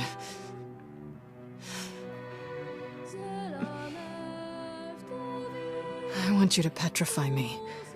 You can use me to keep this thing locked away down there. No! I can't! Kaine! Stop! He's right! It's suicide! You can't do it! Your powers exist to protect others, right? Kaine! Just do it, Emil. But... If you don't, it's gonna break down this fucking door! I don't know what to do!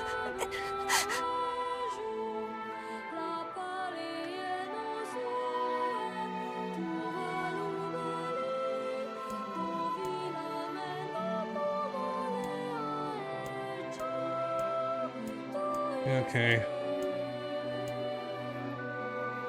Petrify Kaine, and seal away the shade.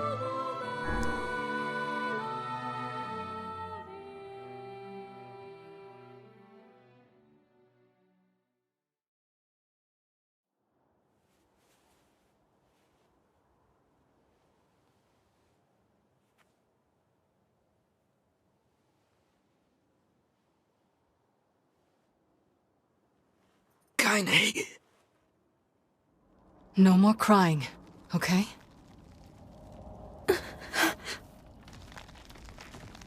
Grow strong. Never lose hope. Vice. Spare me the goodbye, hussy. I imagine it will take more than this to kill you. I doubt it.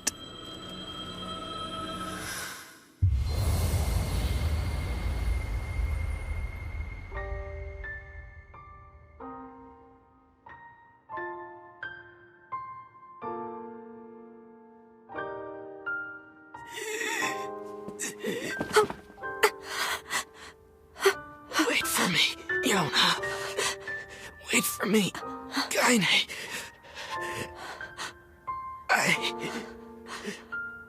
I swear.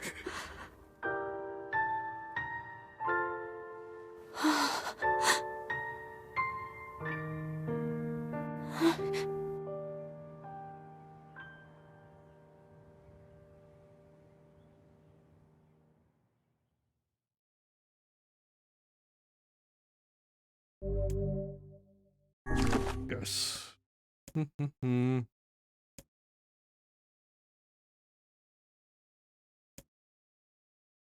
Should I do a new save or? Nah, fuck it, sure. New save. On the off chance I want to see the the bad ending.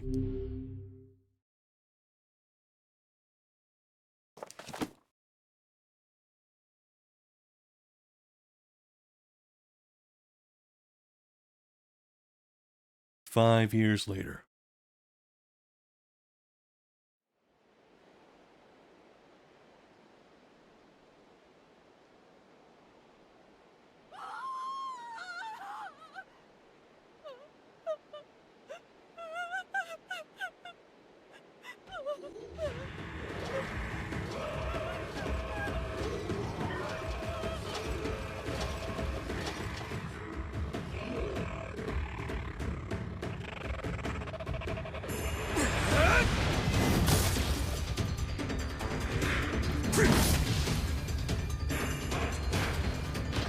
They can wear armor now?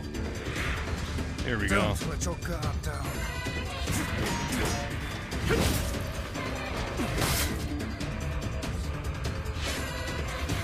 I guess that was a tad obvious.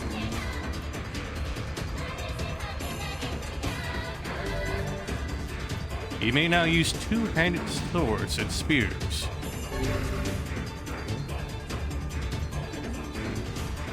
spears, two-handed swords.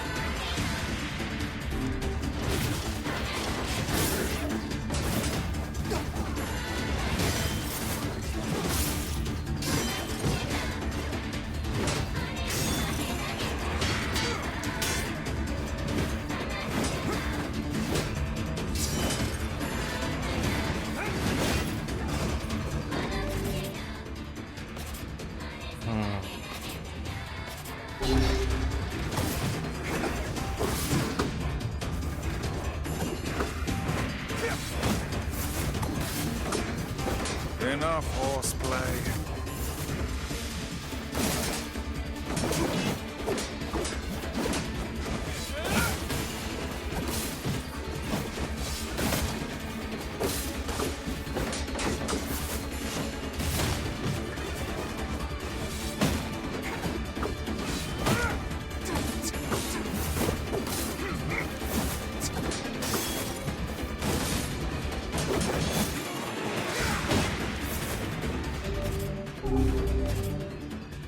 Kusanagi.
Okay, let's do...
Yet another poor victim. Damn it. When will this stop?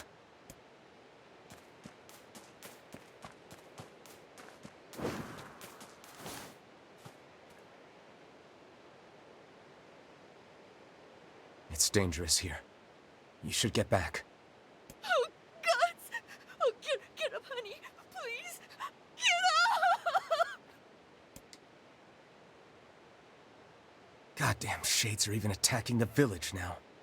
And armored ones, no less. This village of yours seems to be changing for the worse. It's all the Shadow Lord's fault. That one day changed everything. 5 long years. It's been 5 years since they took my sister. I spent every waking moment searching for her, but all I found is heartache and despair. This world is winding down.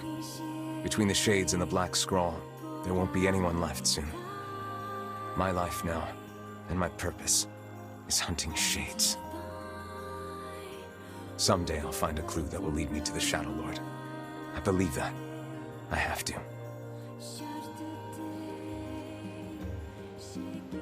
The beans I planted should be ready, right? Yes. Yeah. We lost a good deal of time with that. Yeah.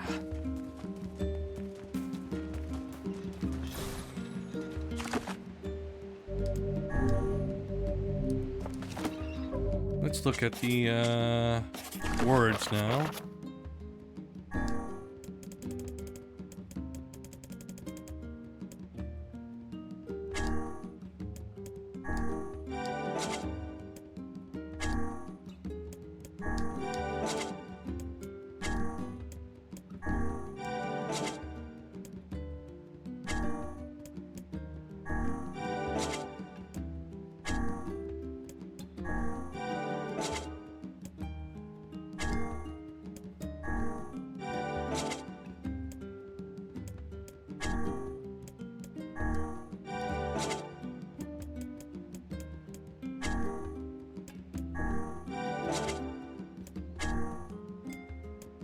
I have the best words.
Yeah, you would expect the...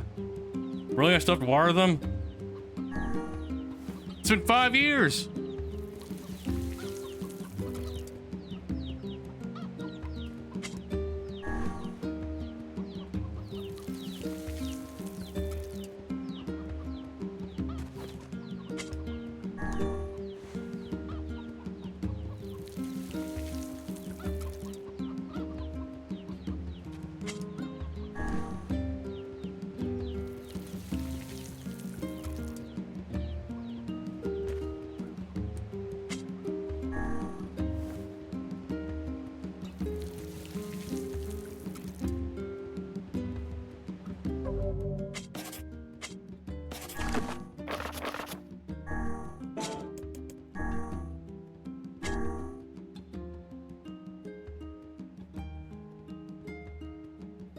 Damn, I can't complete this one.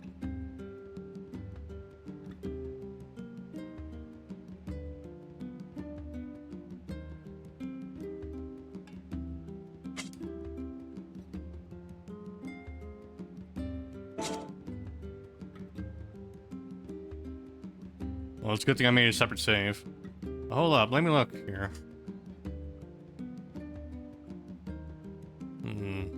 Where to find sharks? NieR Replicant.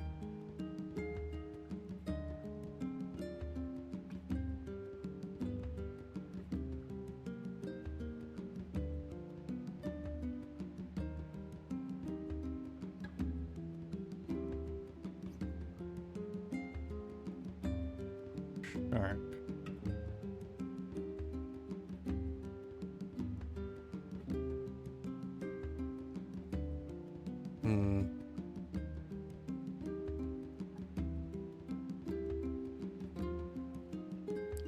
I hate when you look something up on Reddit and whoever had the information scrubbed it.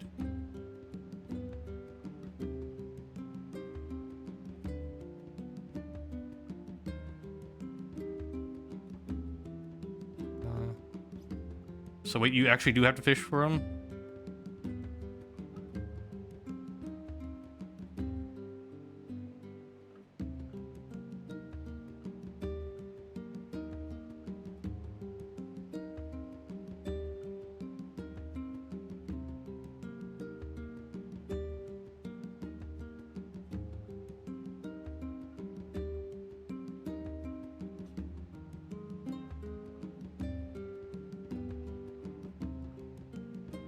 Wait, so you fish for them. You do fish for them. The fuck?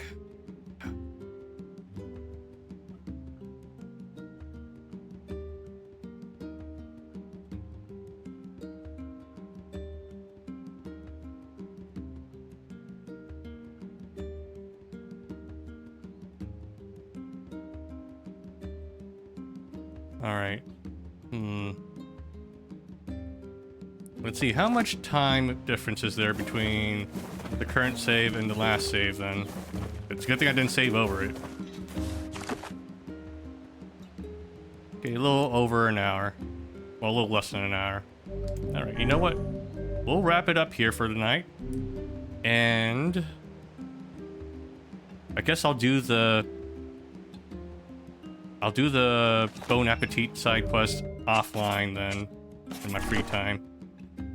Separate save.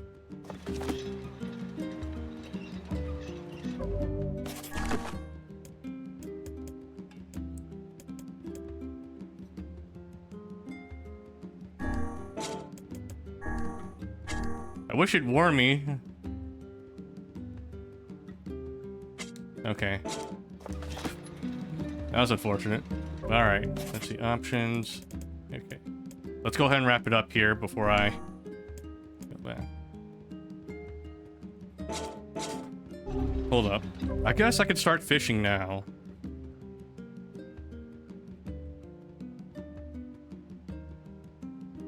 Okay, so what we can do here. Let's load. Okay. Let's load this one.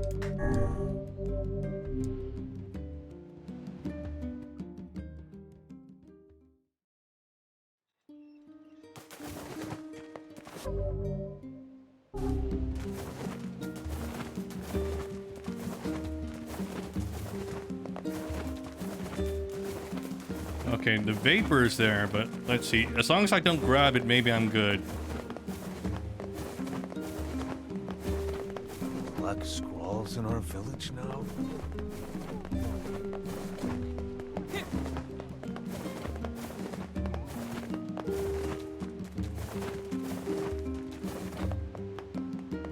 Okay, cool. We can avoid it then.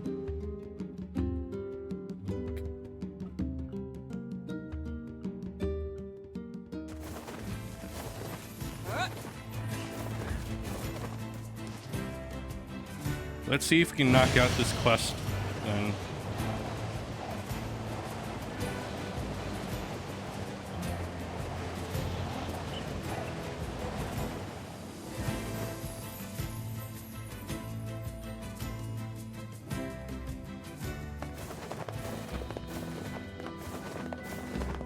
Yeah, I think the plan is I'll do the fish now. Let me go ahead and save it in the first slot.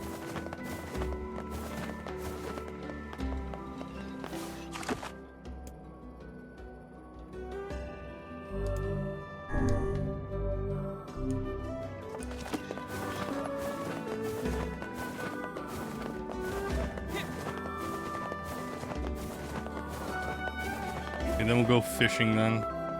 How many do I need? Yeah. There's 5 shark. Okay. So I think I should use sardines, right? So let me buy some sardines. If you're ready to... I already have 4, but let me do... Let me make sure I have 6 sardines with me. Come back. Let me run back and save also. So here's the plan. I'll try to do this quest right now and wrap it up, hopefully, for the evening. And then, next time, I'll do the rest of the story up to that point today, offline, which will only take about an hour. And then we'll continue from there. That's when I'll stream, okay? Okay.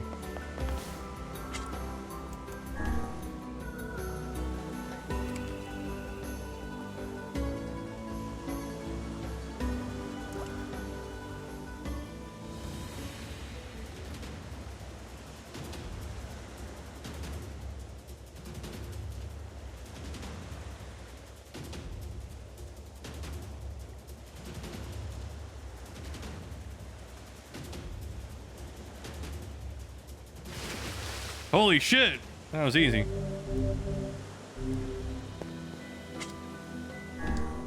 Oh, wait, wrong one.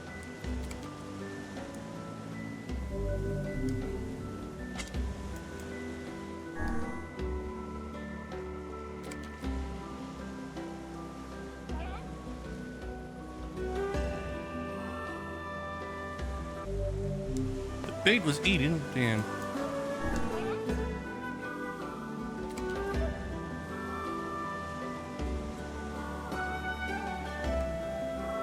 Damn. Damn these sharks.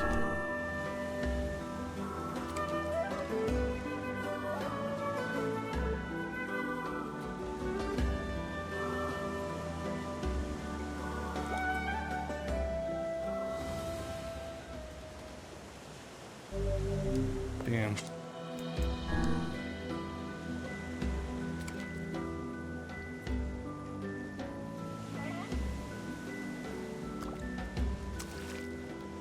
What? Damn, I really had some beginner's luck with that one. Shit.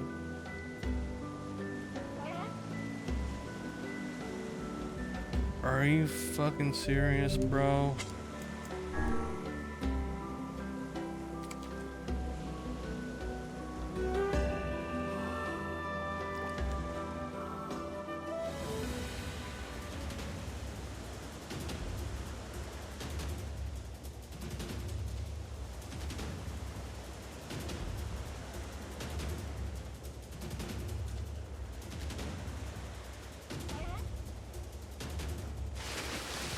Nice. Okay.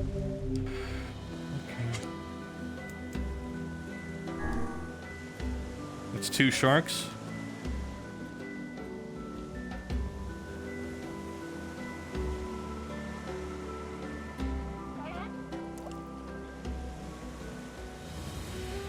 Holy shit.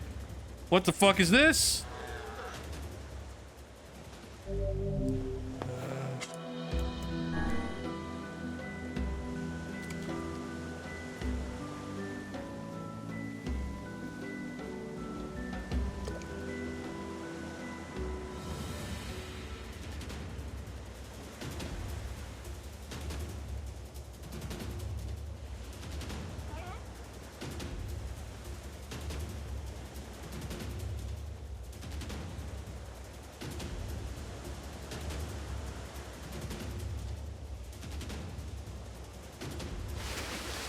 There we go. We still need 2 more sharks.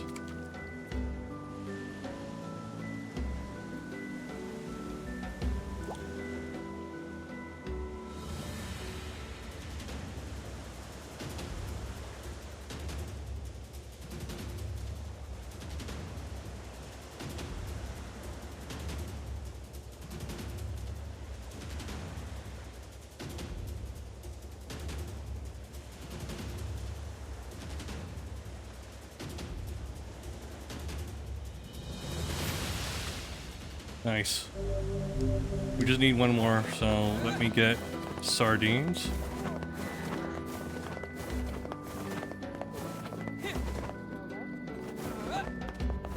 If you're ready to... Okay, let's buy... not 99 of these. We'll buy 5. Come back if...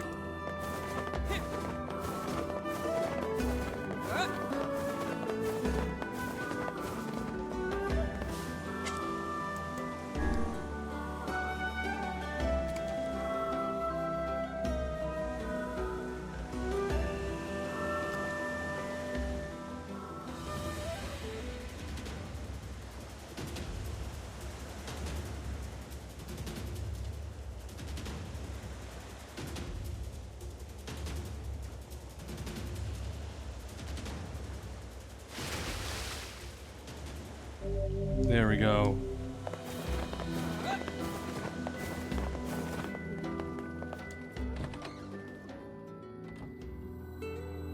I have your fucking sharks, dude. I found your ingredients. Fantastic. Let's see how this tastes.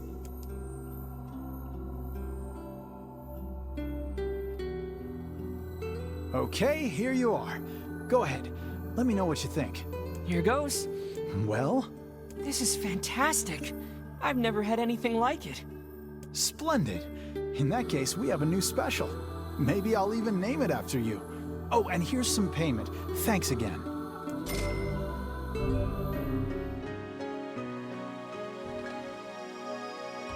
There we go. 49.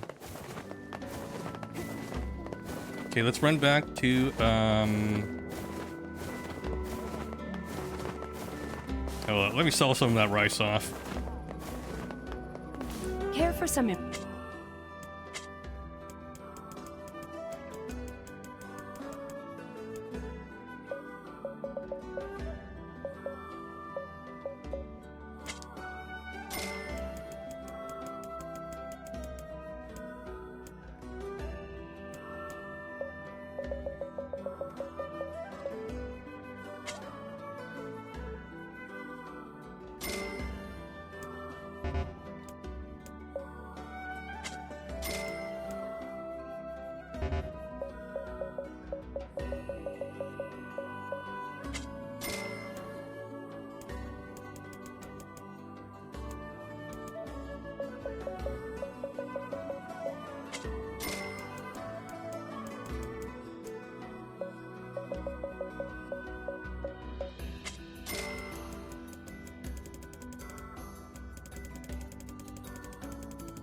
I'll just call everything at 10.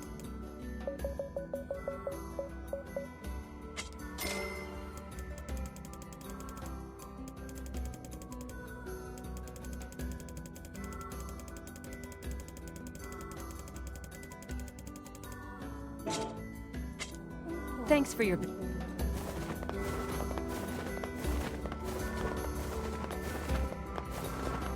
Hopefully that guy doesn't have another recipe he wants.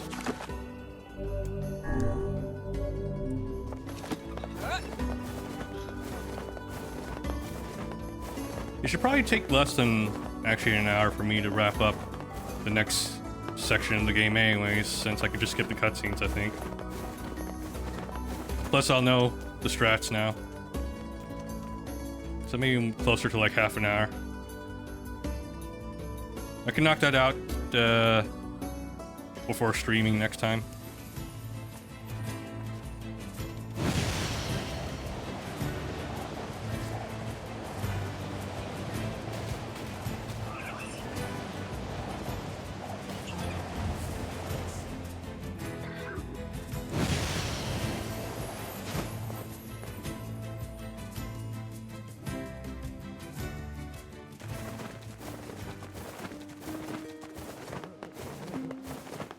let's run here and check with Devola if there's any new quests. Okay, there aren't any. Doesn't look like I have any work for you right. Cool, so we did all of our quests before the cutoff point. Let me run back here. Let's go ahead and use our money for some items here. Make sure you stock up.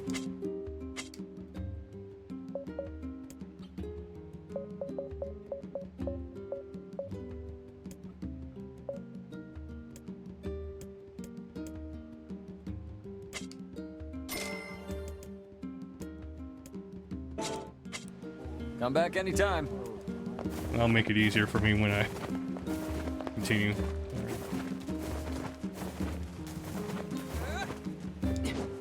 It's a good thing I had like a gut feeling about making a new save there.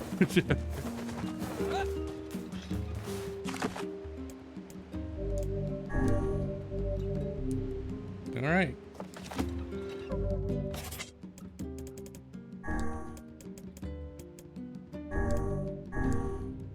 Alright guys, 4 hours of streaming a day. Not bad. And I think we only had some trouble at the very beginning in terms of bitrate. So we probably shouldn't, we probably don't need to re-upload the VOD. It's just gonna be some dropped frames on the on the text adventure part. It is annoying that I have to redo that section there, but thankfully, like, it's not that long really. Once you take out the cutscenes, it's just the one fight and the second fight afterwards, and then there's the intro fight also when it's 5 years later. But we can knock that out. Especially now, it should be easier for me since I already have all my healing items prepped. All right, so for anyone who's watching, thank you for watching. Really appreciate it, and I'll see you guys next time. Good night, everyone. Bye bye.